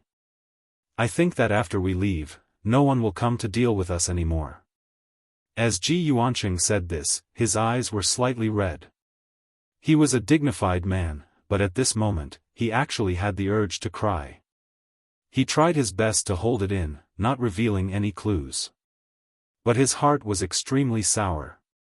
He had been so high-spirited all his life. Even when he suddenly met with an unexpected disaster and lost his position as the head of the family and only had the name of a direct descendant, he had never given up on it. But this time, he was tired. Ji Feiyu had been ridiculed since he was young. As a father, he could not give him anything. The identity of a direct descendant and the power of the head of the family, he had nothing. And Ji Feiyu had been humiliated and ridiculed because of his identity as a direct descendant. If he wasn't his son, even if he was a trash who couldn't cultivate, he wouldn't have suffered so much slander and humiliation, right? Even now, when Ji Feiyu had been pushed out to marry Mo Zhuling, there were still people who wanted to harm him. Ji Yuanqing was really tired. For the sake of his status as a direct descendant, he had persevered and worked hard for a long time. He refused to believe that he could only live like this for the rest of his life. But as it turned out, that was exactly what he was. Lost strength could never be regained. No matter how talented he was in the past, no matter how glorious his family Ji's descendants were, they could not hide the fact that they had fallen. As Ji Yuanqing thought this, his heart was filled with exhaustion. Hearing his voice, Li Shi's heart immediately felt even more bitter. She held Ji Yuanqing's hand and said in a low and bitter voice, "Okay, when the time comes, we'll leave together and never care about the family Ji again." Just as they were talking, there was a commotion outside. It was Luo Qingtong, Ji Feiyu, and Ji fighting. Luo Qingtong, Ji Feiyu, and the others walked through the door of the family Ji together. Yan Nyang and Chu Tianyi walked behind her. The two of them were side by side. With Yan Nyang holding the white jade zither in her hand, she looked like Luo Qingtong's servant girl. Chu Tianyi's aura was also deeply restrained and not revealed. Chapter 2951. Ji Feitong didn't take them seriously at all. When Luo Qingtong and others entered the family Ji, he pretended to approach her by accident and whispered in her ear, "Luo Xiaoqi." Ji Feitong licked his lips. When he got close to Luo Qingtong, he found that this woman was a feast for the eyes. She had a unique aura, which was as noble and unpretentious as a saintess, but also as evil and charming as a demon god. These two different auras were entangled in Luo Qingtong, which was as attractive as a poppy. Ji Feitong thought to himself, no wonder Ji Feiyu is so protective of this woman. She does have a little capital. But she was so stupid to go back to the family Ji with Ji Feiyu. Did she want to help him prove that it was not his fault that the engagement was broken off this time?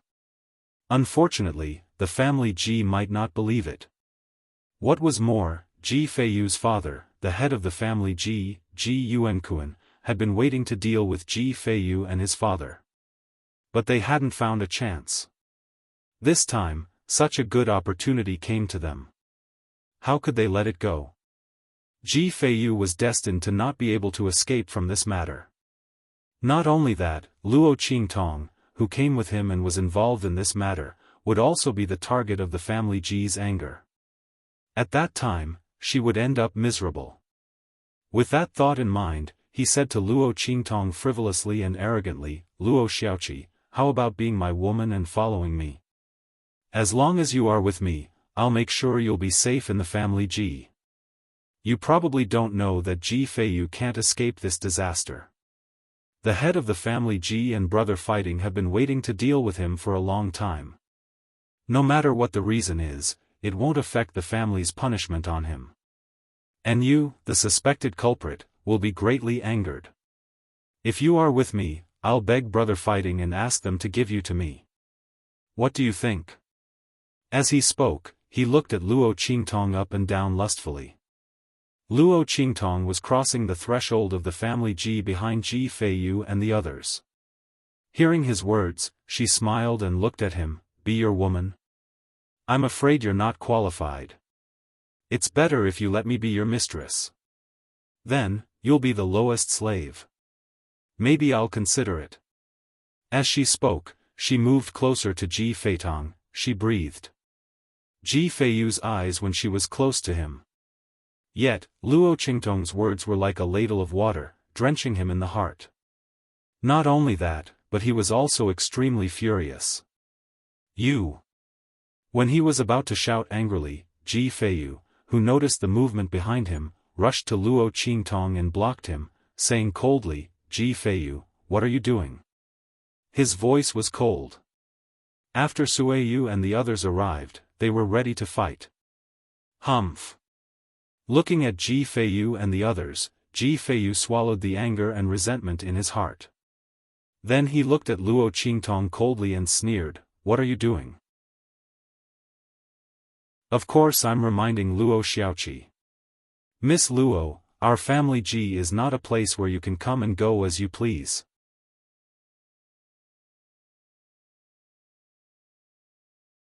Chapter 2952. As Ji Feitong spoke, he looked at Luo Qingtong with an extremely cold gaze. This B***TCH really didn't know how to appreciate favors.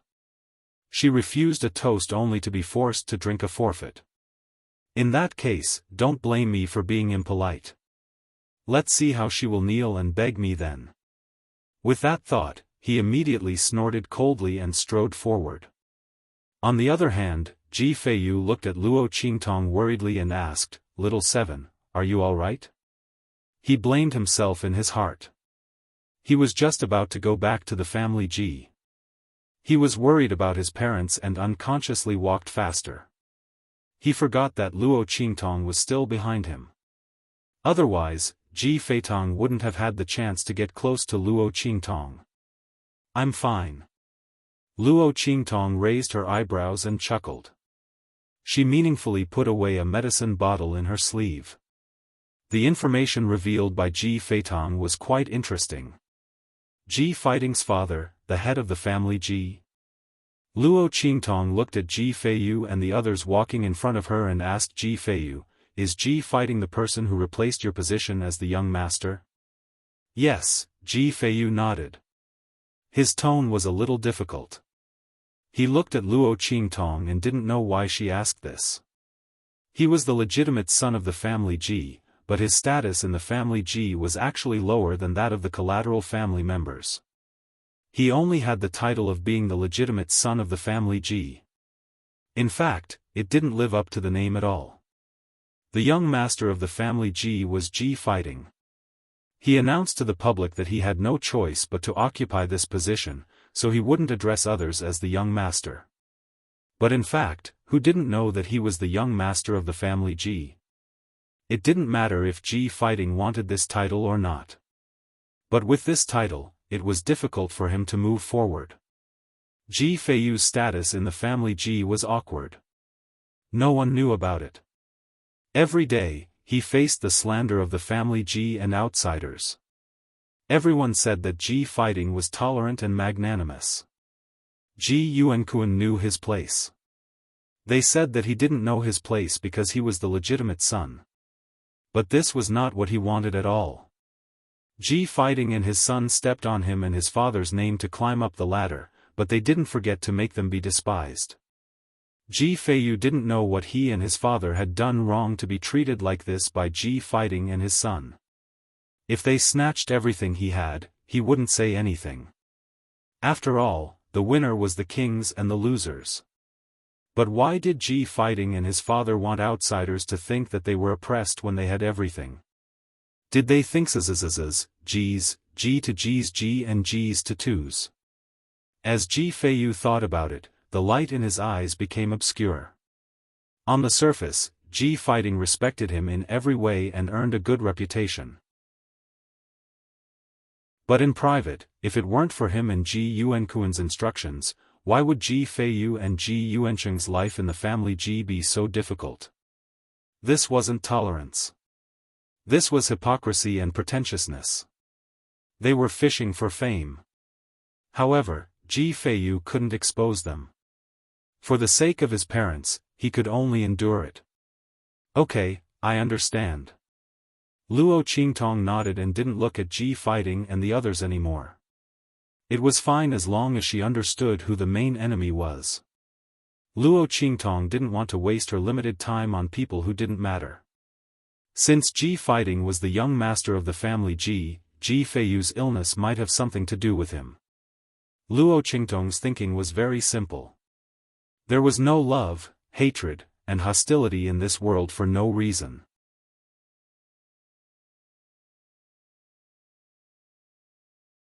Chapter 2953. The first thing that Luo Qingtong needed to investigate was Ji Fighting and the others. But it didn't matter. There was no rush. She needed to get over Ji Feiyu's current hurdle first. She had to clear this green tea bitch's name from the inside out. Luo Qingtong thought as she continued to walk with Ji Feiyu and the others. Yen Nyang's face was red. She followed behind Luo Qingtong and kept struggling. Beside her was Chu Tianyi, who was tightly hugging her and imprisoning her.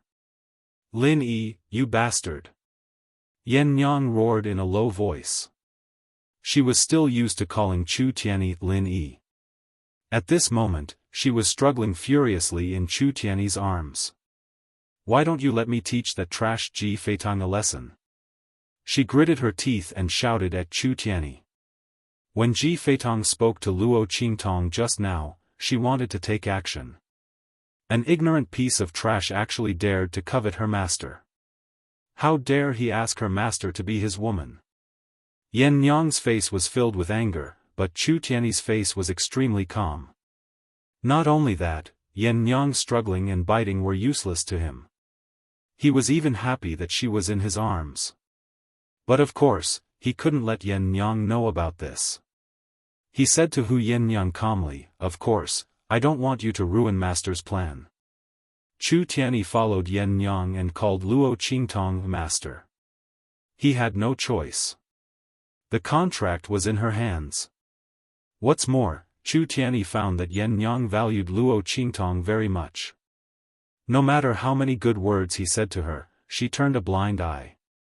After calling Luo Qingtong master, she immediately looked at him seriously. In order to get his wife, Chu Tianyi could only risk it all. So be it if you're shameless. With that thought in mind, he continued, Master obviously came to the family Ji for another purpose. Otherwise, he could have just brought Ji Feiyu back to the family Ji. Why did he have to go through so much trouble and come back alone with Ji Feiyu? Don't act rashly and ruin Master's plans. Hu Yennyang was taken aback by his words, but she quickly calmed down. Let go, she said coldly to Chu Tianyi. Then, she snorted and said, You're really happy calling me master. Let me tell you, you've only sold your body for a year. You're not qualified to call me master. So who was the one who complained that he wasn't loyal enough? However, Chu Tianyi would never take the blame for Yen Nyang. He even immediately seized the opportunity and said, Well, as long as Madam is willing, I will sell myself for as many years as you want. Your husband, as he spoke, he looked at Yen Nyang meaningfully and said, I will listen to you. Shameless. Yen Nyang glared fiercely at Chu Tianyi. Then, she took her white jade zither and ran away. Looking at her leaving figure, Chu Tianyi chuckled. Then, he slowly followed behind her and walked into the depths of the family Ji. He liked this kind of life very much. He had never seen Yen Nyang like this, nor did he have the delusion to see her like this. She was angry and angry in front of him. Did it mean that she was no longer indifferent to him? As Chu Tianyi thought about it, he suddenly felt that selling himself to Luo Qingtong was the best choice he had ever made. It gave him a sense of accomplishment and excitement more than destroying the competing forces in the Tianfeng region. Chapter 2954. When Luo Qingtong, Ji Feiyu, and the others entered the family Ji's people immediately came forward to bring Ji Feiyu to the ancestral hall. These people didn't know that Ji Feiyu and the others came back by themselves. They thought that Ji fighting had brought them back. They were originally going to use the method of escorting them, but they were all sent flying by Sueyu and the others. Let's see who dares to touch our young master. They looked angrily at the family Ji's guards who rushed forward. Ji fighting looked at them and immediately frowned. Then, he asked the family Ji's people to leave. I'm sorry, cousin. I've frightened you. This is my negligence. I didn't expect them to be so disrespectful to you. Don't worry. I'll explain it to my father later. He smiled at Ji Feiyu. Then, he scolded the family Ji's people and left.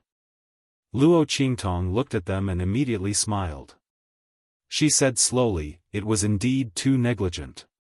Young master fighting, as the future heir of the family Ji, don't you even have this little bit of means to control your subordinates? I think those people from the 9-star region don't even dare to fart if the heir of the family doesn't say anything.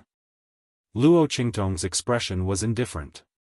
Ji fighting's method of buying people's hearts was not bad. First, he let those people offend Ji Feiyu. When Ji Feiyu's people attacked, he would come out to help them out and apologize.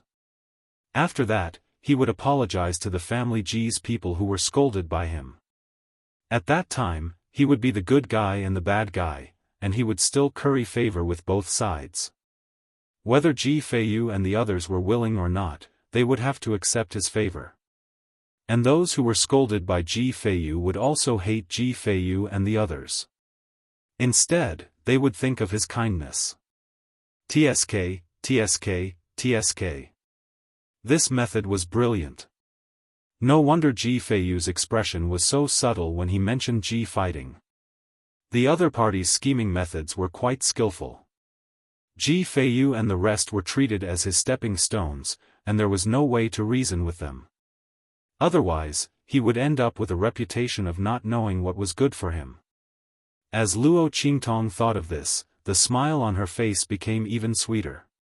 When Luo Qingtong spoke, Ji Feiyu's expression changed drastically. He didn't know whether Luo Qingtong's words were coincidental or not, but they hit the nail on the head.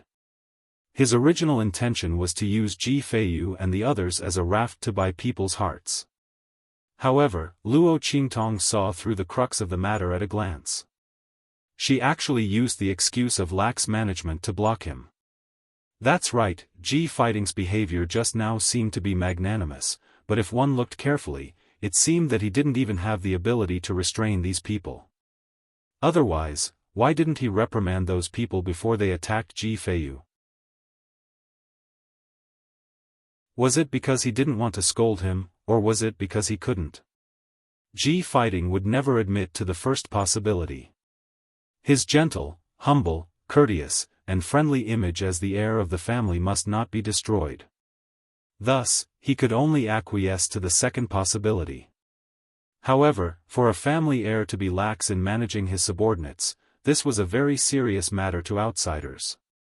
Because this meant that the other party was gentle but not bold enough to support the entire family. The faint smile and sense of superiority on Ji fighting's face froze. He had always been high and mighty in front of Ji Feiyu. However, at this moment, he was at a disadvantage in front of Ji Feiyu because of Luo Qingtong's words.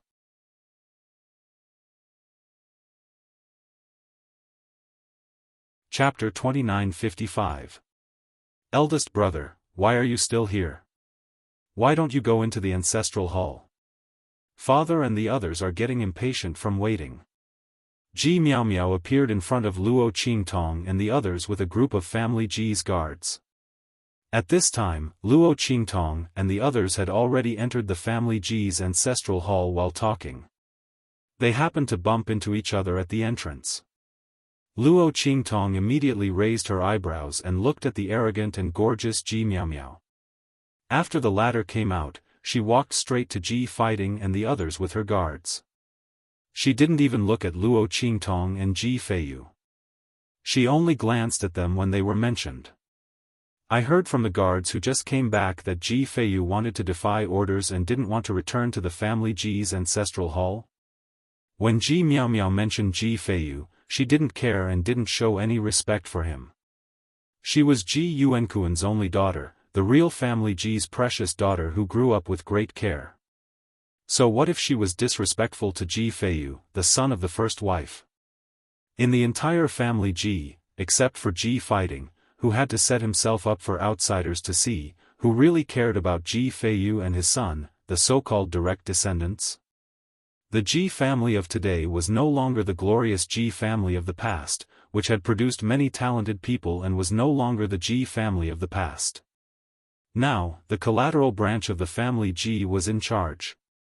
Moreover, it was when Ji Feiyu's father's strength was almost crippled.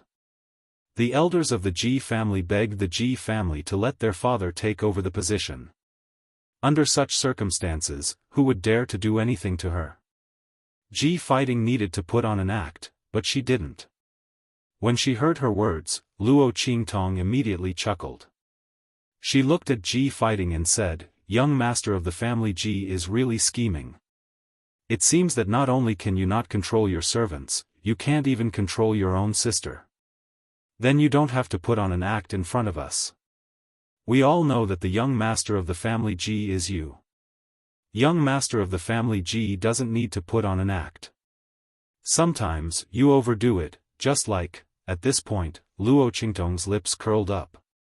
Then, she looked at Ji Fighting and the rest and said slowly, "Just like fools." When she said this, Ji Miao Miao, who did not know what had happened, looked at Luo Qingtong and said coldly, "Who do you think you are?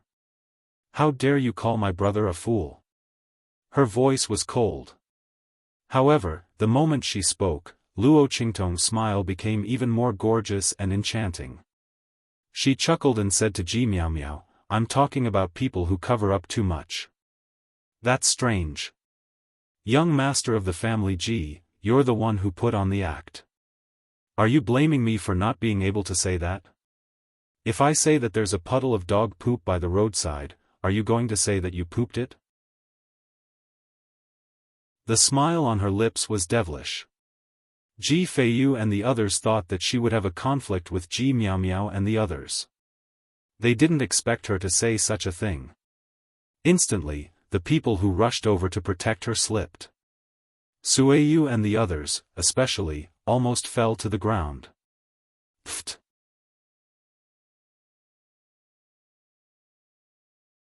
Chapter 2956.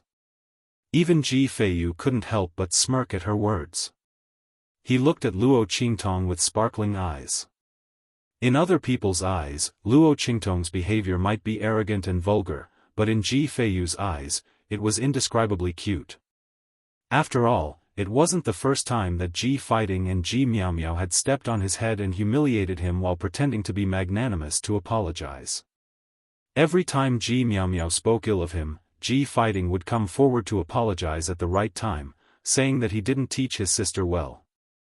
Ji Miao Miao was still young, so Ji Feiyu shouldn't lower himself to her level. But in reality, Ji Miao Miao had already passed her coming-of-age ceremony. She was still young. Not to mention, every time Ji Fighting would only apologize after he was humiliated and offended. At the same time, he would ask the people who humiliated and offended him to leave. On the surface, it was a reprimand, but in reality, there was no punishment at all. Ji Feiyu suffered humiliation and drew hatred, but the one who benefited in the end was Ji Fighting. Ji Fighting had seen enough of him being wantonly humiliated and offended, so he came out to smooth things over and let people praise his good reputation. And Ji Feiyu and the others had no choice but to accept his kindness. There were even a few times when Sueyu and the others couldn't help but attack, but they were reprimanded by Ji Fighting. If it weren't for Ji Feiyu's vigilance, Sueyu and the others might have been killed by Ji Fighting at that time. Ji Feiyu lived like walking on thin ice in his family Ji, but he had to endure for the sake of his parents. Now that he saw the two of them being humiliated by Luo Qingtong and their fake faces falling out, he felt really happy. He stood there and looked at Luo Qingtong with a smile on his lips. When Ji Miao Miao heard Luo Qingtong's words, she was stunned at first. Then, her face suddenly darkened. She looked at Luo Qingtong with a cold expression and shouted angrily, "Bastard, how dare you call me a dog?" Because Ji Miao Miao had learned her lesson from Luo Qingtong's counterattack, she didn't say it out loud. Otherwise, in Luo Qingtong's mouth, she would be the one who made the connection. This bitch was actually so scheming. Ji Miao Miao gritted her teeth. That breath was stuck in her throat. She didn't know if she should go up or down. She felt a burst of panic in her heart. She swallowed the words that were about to come out of her mouth. She then sneered at Luo Qingtong and said coldly, "Good. All right." She sneered as she sized up Luo Qingtong. Then, she said to Ji Feiyu, "Eldest cousin, the person you brought back this time is amazing. Is she your lover, Luo Xiaoqi?" The fox spirit that Qin Xiong and the others were talking about. Ji Miao Miao's eyes were filled with malice as she spoke. She looked at Luo Qingtong and said coldly, "I didn't expect you to be so powerful. No wonder you could seduce my eldest cousin to death for you. He even abandoned his engagement with Mo Zhuling. Why? Did you come here this time to strike while the iron is hot, directly become my eldest cousin's wife, and officially move into our family Ji? You've got a good plan. Why don't you take a look and see if you have the fate to bear it?" Ji Miao Miao's voice was cold. Her words had a double meaning. She was very disdainful and sneering at Luo Qingtong. From her point of view, Luo Qingtong had done everything possible to be with Ji Feiyu and even ruined his engagement with Mo Zhuling. She had seduced him so much that he was willing to do anything for her. He even brought her to the family Ji. Didn't he just want to move into the family Ji?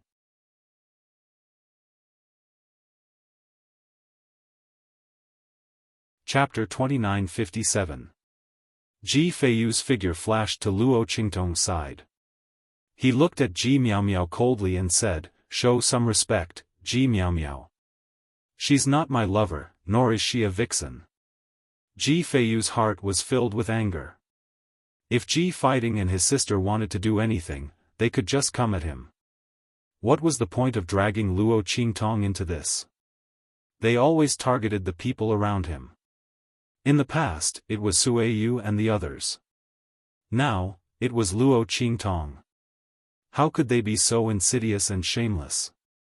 While Ji Feiyu's heart was filled with anger, Ji Miao Miao looked at his protective posture and immediately sneered. "Ha!" She looked at Ji Feiyu with a chuckle and said viciously, "Eldest cousin, you're already so protective of her. How dare you say that she's not your lover?" Oh, Auntie Li and the others said the same thing inside. They said that you would never disregard the family's reputation for a private affair. But now that you've brought her back, I'm sure they have nothing else to say. Otherwise, they'll say that we're using our power to control the family Ji to oppress you. In fact, we're doing this for your own good. After all, she had a wicked smile on her face as she said to Ji Feiyu, "Eldest cousin, you're just a piece of trash. If you don't have the tempering of the family's fickleness, how can you withstand the invasion of those outside rumors? We're doing this for your sake, eldest cousin. Unfortunately, you and Auntie Li seem to have let us down." As Ji Miao Miao said this, the smile on her face became even more malicious. At this moment, she was stepping on Ji Feiyu's sore spot and ruthlessly crushing it. Didn't he care a lot about the woman in front of him? He couldn't wait to come out and protect her.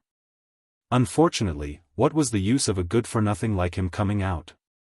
If it weren't for the fact that her father and brother still needed a legitimate reason to abolish the family Ji's direct line of descent and give them a chance to take over the family, she would have already ordered people to arrest them. A bunch of ignorant people. Ji Feiyu was stupid, and that woman called Luo Xiaoqi was also stupid. Did she really think that she would be able to find a good place just because she hooked up with Ji Feiyu? She even dared to follow him back to the family Ji and strut around in front of him. Ji Miao Miao sneered. Ji Feiyu's face also turned slightly pale, not because Ji Miaomiao had stepped on his sore spot, but because he heard her say that his parents were also here. So, because of him, father and mother were still implicated in the end? Ji Feiyu's heartache could already imagine how much ridicule and humiliation Ji Yuancheng and Li Shui had experienced after being called to the family Ji. Originally, his body couldn't cultivate, which had already brought them a lot of criticism and trouble. For so many years, Ji Yuancheng and Li Shui had been running around outside for the sake of his body. If it wasn't necessary, Ji Feiyu absolutely didn't want them to worry about him. Therefore, he had always suffered in the family Ji in silence and didn't allow Suiyu and the others to inform Ji Yuancheng and the others. But now, the fact that his engagement was broken off still alarmed them.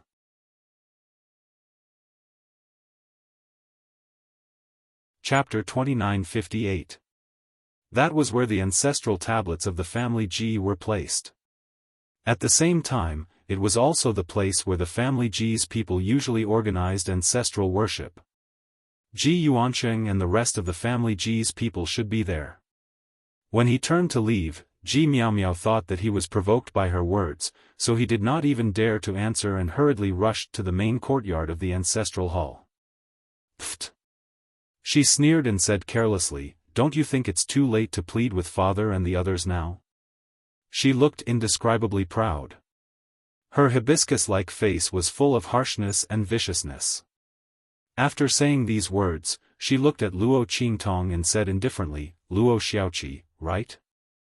I advise you to hurry up and kneel with Ji Feiyu. Maybe you can beg my father to let you go. Otherwise. TSK. She looked at Luo Qingtong and then suddenly sneered. Then she looked at Ji Fighting and said, "Brother, let's go. Father and the others are still waiting for us. There's no need to waste time on some dubious people who we don't even know if they're dead or alive." Her words instantly degraded Luo Qingtong into the mud. So what if she was eloquent? So what if she was scheming?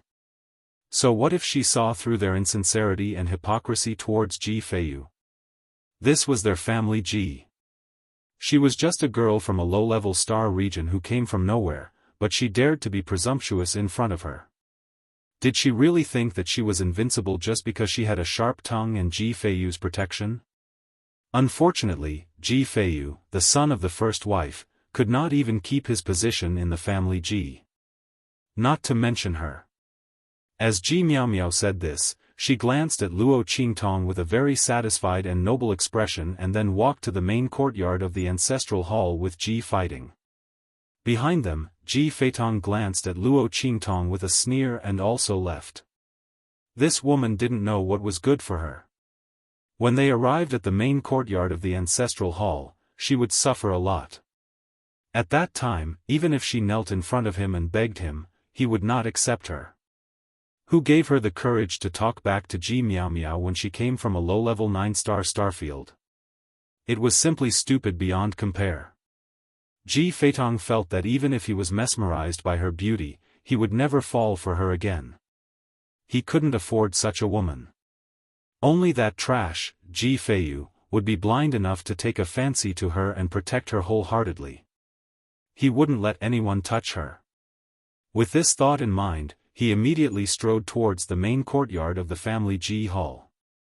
He didn't even spare a glance at Luo Qingtong. The latter's expression was indifferent. After they left, the corners of his lips curled up. Then, she looked at Yen Nyang and Chu Tianyi, who had just arrived, and said, "Let's go in too. Let's see what kind of drama is going on inside."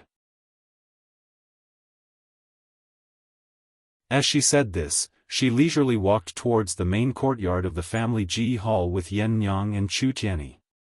After Ji Feiyu entered the main hall of the main courtyard, he immediately saw Ji Yuancheng, who was sitting on Ji Yuankuan's left. His eyes instantly reddened.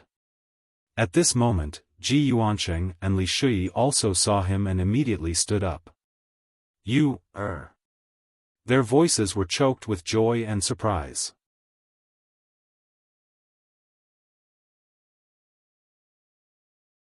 Chapter 2959. For nearly 5 years, Ji Yuancheng and Li Shui had been running around outside. For the sake of Ji Feiyu's health, they went around looking for doctors and medicine, looking for all kinds of rare treasures, just so that Ji Feiyu could cultivate again. Ji Yuancheng's health was not very good, so once the couple went out, they rarely came back. Or rather, it was inconvenient for them to come out. Therefore, when they saw their son, whom they had not seen for 5 years, their expressions were a little emotional. Ji Yuankuan, who was beside them, snorted coldly, then looked at an elder beside him.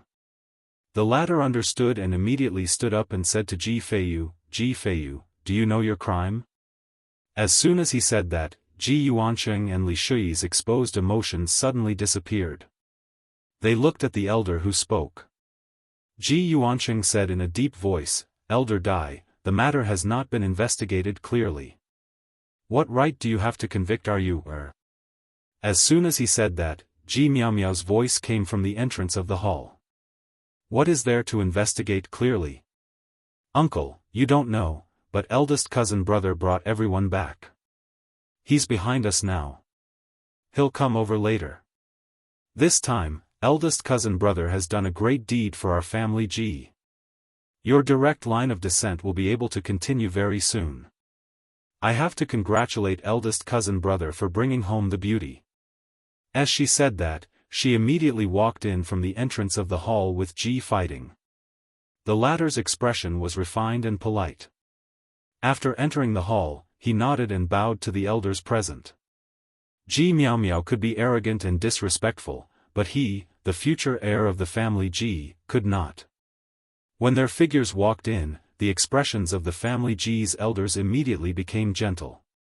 "Fighting, Miao Miao, you're back." Elder Dai, who spoke, looked at the two of them and said amiably. Then, when he looked at Ji Yuancheng and Ji Feiyu, the expression on his face became much colder. "Ji Yuancheng, did you hear that? Isn't Miao Miao's words clear enough? Ji Feiyu even brought people back, and you still dare to say that he didn't do this? Humph. Instead of trying to defend him, you'd better think about how to explain this matter to your ancestors properly." Elder Dai's expression was cold and disdainful. "Since your generation, your direct line of descent has been very disappointing. So many people, no one could break through to the venerable realm. Not only that, but your strength regressed after breaking through. In the end, you even heavily injured your left arm, and it can no longer be healed. That's fine, but when it comes to Ji Feiyu, he'll be another piece of trash. How many people have you been ridiculed? Now, we're asking him to fulfill his family's promise. Does he feel that it's a waste for him to marry the daughter of an aristocratic family from a 9-star region? Why doesn't he look at his own strength? Could it be that he wants to marry the legitimate daughter of an aristocratic family from the Dongting region? It's a pity that even the legitimate daughter of an ordinary aristocratic family wouldn't like him." Elder Dai's expression was cold. In the end, he became more and more impolite, and he directly degraded Ji Feiyu to the bottom of the mud. In his opinion, it was already good enough for the family to let Ji Feiyu marry the daughter of an aristocratic family from a 9-star region. With Ji Feiyu's useless physique that could not cultivate, in the Dongting region, he could only find a commoner girl to be with him.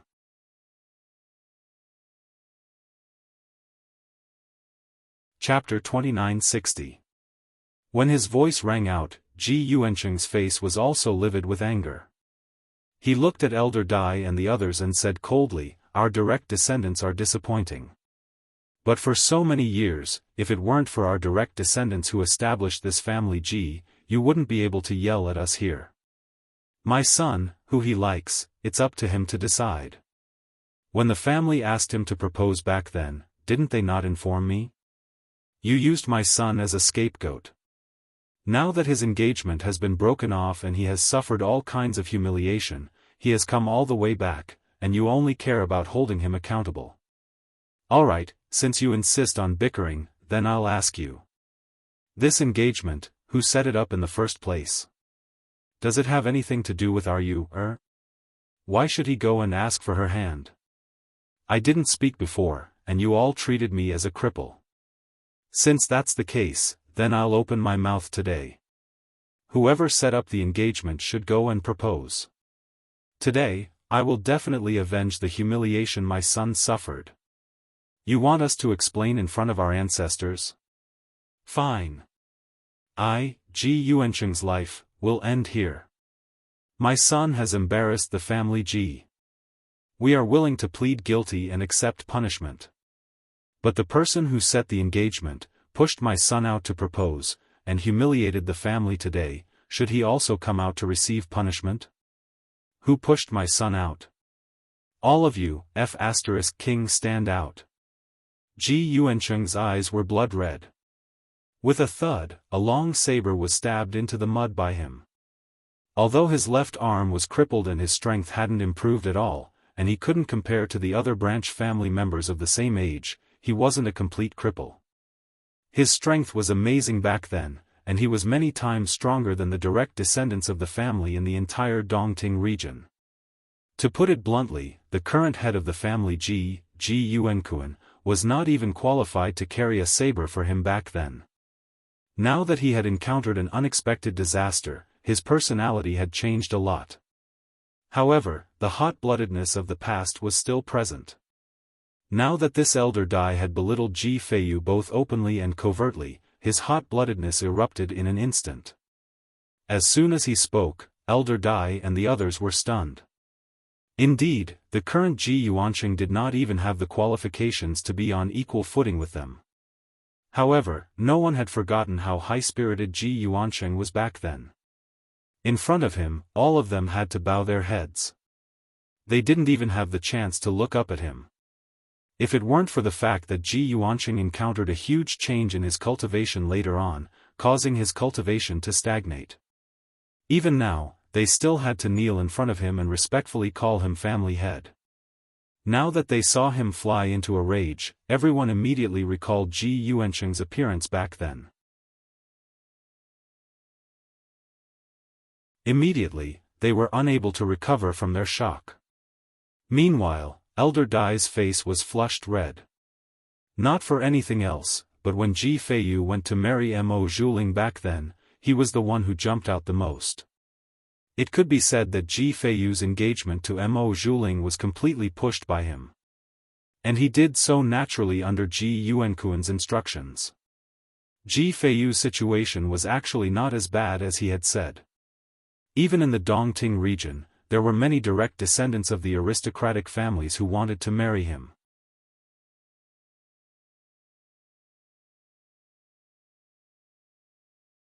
Chapter 2961. But how could Ji Yuankuan allow Ji Feiyu to have contact with the aristocratic families of the Dongting region? Not even some small, inconspicuous aristocratic families.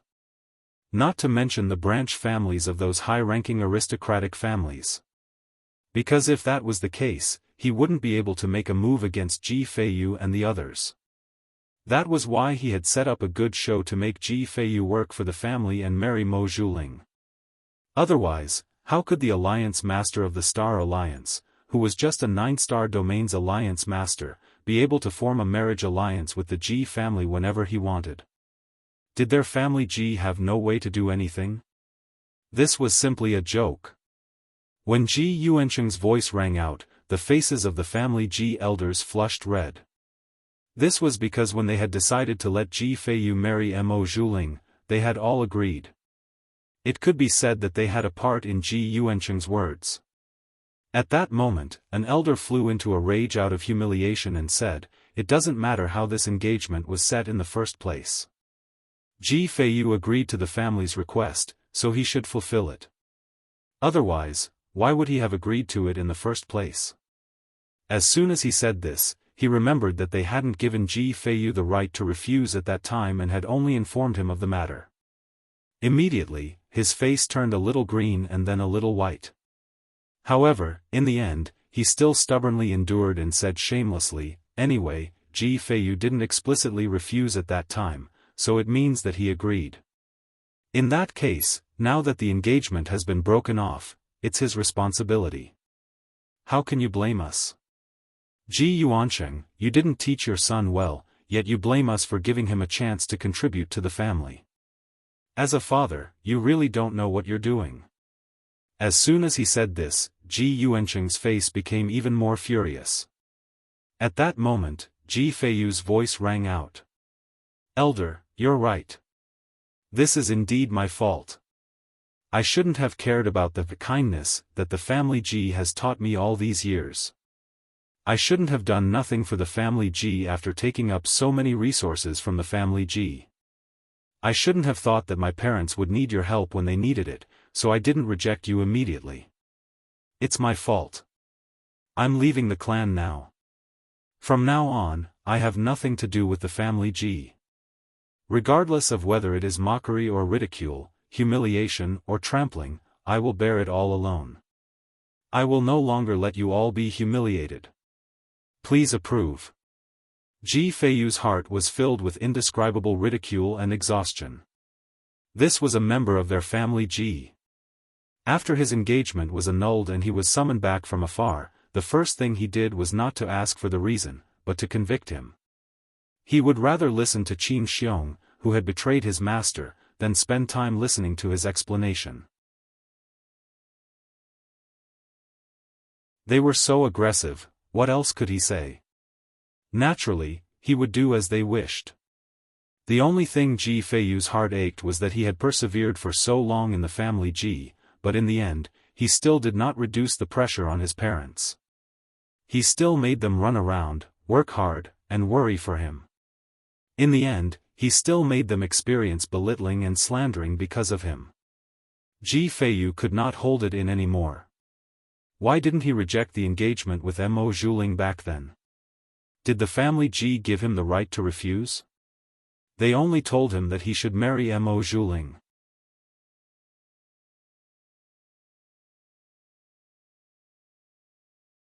Chapter 2962.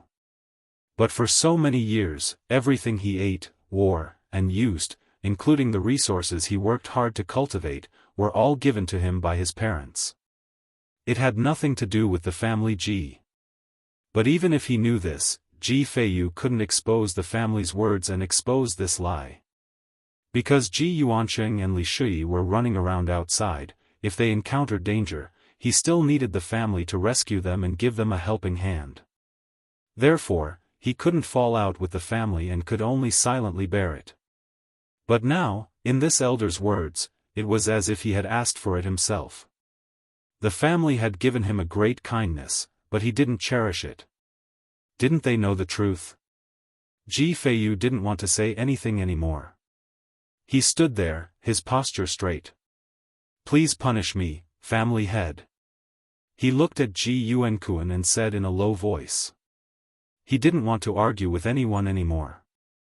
As soon as he said that, the expressions of all the elders turned ugly. Ji Feiyu's words were even more humiliating than Ji Yuansheng's. He clearly admitted that it was his fault. But listening to his words, every word was full of hidden meanings. Family Ji's kindness to him? What kindness? Family Ji didn't worry about Ji Feiyu's food, clothing, housing, and transportation at all. He was left to fend for himself. And they didn't even know where to start talking about resources. Ji Feiyu was a good-for-nothing. What kind of cultivation resources did he need? He didn't have any at all, okay? And all the efforts made to allow him to cultivate were all thanks to Ji Yuansheng and the others. This was something that could be found out with a casual investigation. As for the last sentence, it made them feel even more guilty. After all, Ji Feiyu and his wife were running around outside, and they actually needed Ji Feiyu to use himself as the price to marry Mo Zhuling in exchange for their help. From this, it could be seen how much they disregarded the other party's family. If it weren't for today's ancestral hall meeting, other than family Ji's people, no other family would participate at all. It was likely that Ji Feiyu's words would cause an uproar among the crowd. Who would have thought that the background of the Ji family was so filthy and ugly? In the face of Ji Feiyu's words, everyone was inexplicably speechless. At this moment, Ji Yuancheng's voice rang out. I will follow my son and be exterminated from the clan. From now on, our family Ji's direct descendants will have nothing to do with you. This family Ji, you can do whatever you want. Let's go. As he spoke, he pulled Ji Feiyu and prepared to leave. However, at this moment, Ji Miao Miao's voice sounded. Wait. Uncle, are you leaving just like that? Ji Feiyu tarnished our family Ji's reputation and family values because of his love affair. Do you think that you can easily erase it by saying that you're willing to be expelled from the family and shirk your responsibility? Isn't this a little too optimistic? My father is benevolent, but I can't stand seeing you bully them like this. If you want to be expelled from the family, that's fine. Let out your blood and return your bloodline completely to the family Ji, and we'll let you go. As she spoke, she suddenly walked out from Ji Feiyu's side and raised her head to look at Ji Feiyu and the others with a mocking expression. Pfft, to be expelled from the family? They wanted to leave the family Ji so easily? How could that be possible? It was more likely that they would leave behind half their lives and all their strength. When that time came, they would lose their status as direct descendants, and without the family Ji and strength to protect them, how long could they survive outside? There were many people in Dongting region who wanted to hit them when they were down.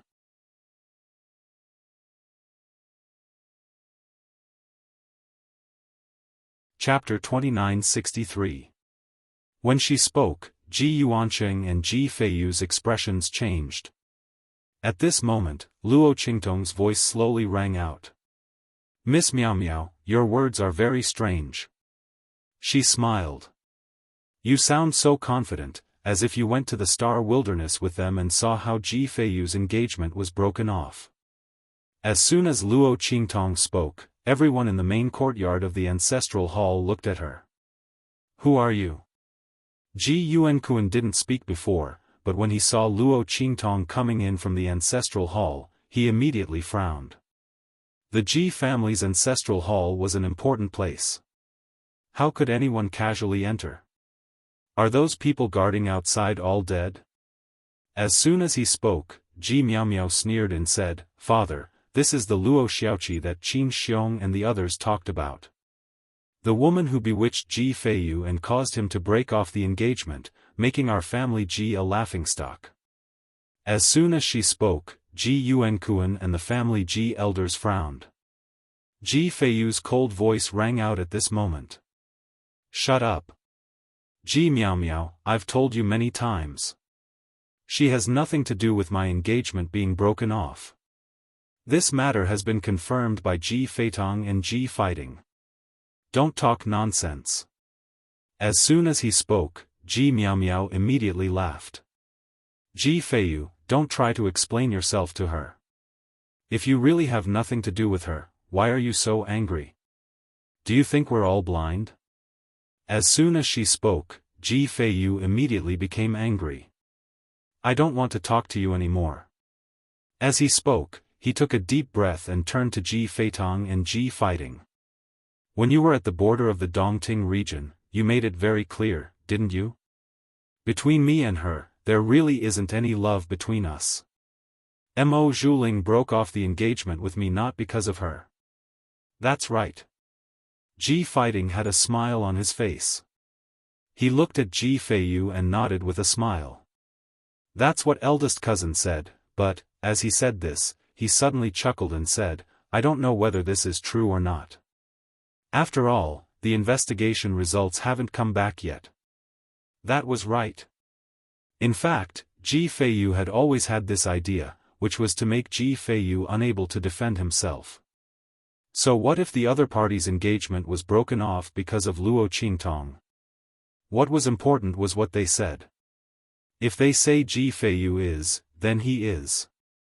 Ji Feiyu's face turned livid with anger as soon as Ji Fighting spoke. He pointed at Ji Fighting and said coldly, You were sure that I was telling the truth? Yes. Ji Fighting chuckled.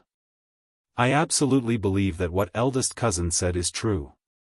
However, whether the elders believe it or not is not something I can decide. Ji Fighting was extremely scheming as he secretly changed the topic. At that time, he did know that Ji Feiyu was telling the truth. However, after he said this, it became Ji Feiyu forcing him to believe that he was telling the truth. In fact, he didn't mean this. As soon as he said this, Ji Feiyu gritted his teeth. He finally knew that no matter what, Ji Fighting and the others would not let him and his father walk out of the family Ji unscathed. These people, they.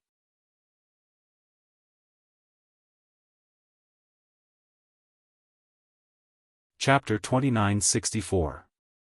Young Master Ji, are you sure you're telling the truth? Luo Qingtong looked at Ji Fighting with a smile.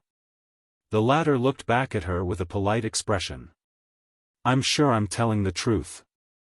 I wonder what Miss Xiaoqi means by asking this. Although I admire Miss Xiaoqi's courage to love and hate, and her attitude of going back to the family Ji with my cousin to face reality. But what I see is what I hear is what I believe. Speaking against my will goes against my will. I'm sorry, but I can't do as Miss Xiaoqi wishes. Suiyu, Yan Nyang, and the others' expressions changed immediately after Ji Fighting said this. This Ji Fighting is really shameless. He's obviously saying that Master said something to him in order to make him keep the secret.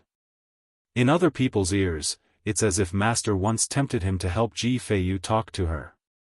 Isn't this disgusting and despising Master? This Ji Fighting is as disgusting and hateful as his sister Ji Miao Miao. Yan Nyang's eyes were red with anger, as if they were about to spit fire. Suiyu and the others were even more furious. They gritted their teeth and looked at Ji Fighting and the others. These people were just like Ji Miao Miao, trying every means to deal with their young master and Xiaoqi. Suiyu and the others had no doubt that even if they brought back witnesses and evidence, Ji Fighting and the others would be able to turn black into white and ignore the evidence. If you want to condemn someone, you can always find a pretext. Sure enough, their young master couldn't escape this time. It was a pity that even Xiaoqi was implicated. Everyone was sad in their hearts. They naturally wanted to live and die with their young master. But Xiaoqi could have avoided it completely. She wanted to clarify the truth for her young master, but she didn't know that the family Ji people didn't want to hear any explanation at all. They only wanted to attack their young master. They were the ones who harmed her. Even if she could cure their young master's problem of not being able to cultivate, they should have tried their best to stop her from coming. After all, their young master hadn't completely improved his strength and hadn't completely solved his problem of not being able to cultivate. He wasn't strong enough to fight against the family Ji people. Even if the fact that he could cultivate was exposed, it wouldn't stop the family Ji people from attacking them. Instead, it would agitate Ji Yuankuan and the others, making them no longer care about etiquette, justice, integrity, and honor, to destroy the last hope of the family Ji's descendants. Everyone felt their hearts filled with grief and indignation. But in her heart, Ji Fighting and the others. She knew from the beginning that Ji Fighting and the others would have such plans and actions, so she was not in a hurry. After all, since she didn't stop Ji Fighting and the others from having such thoughts, it meant that she had enough ability to deal with it. At that time, let's see who would be the victim of their own cleverness. Master, you've mastered Ji Feiyu, your master. I wonder if Master Ji Feiyu dares to swear in front of you that you're telling the truth. Ji Feiyu and I didn't prove our innocence in front of you. Ji Fighting's eyes narrowed when he heard her words.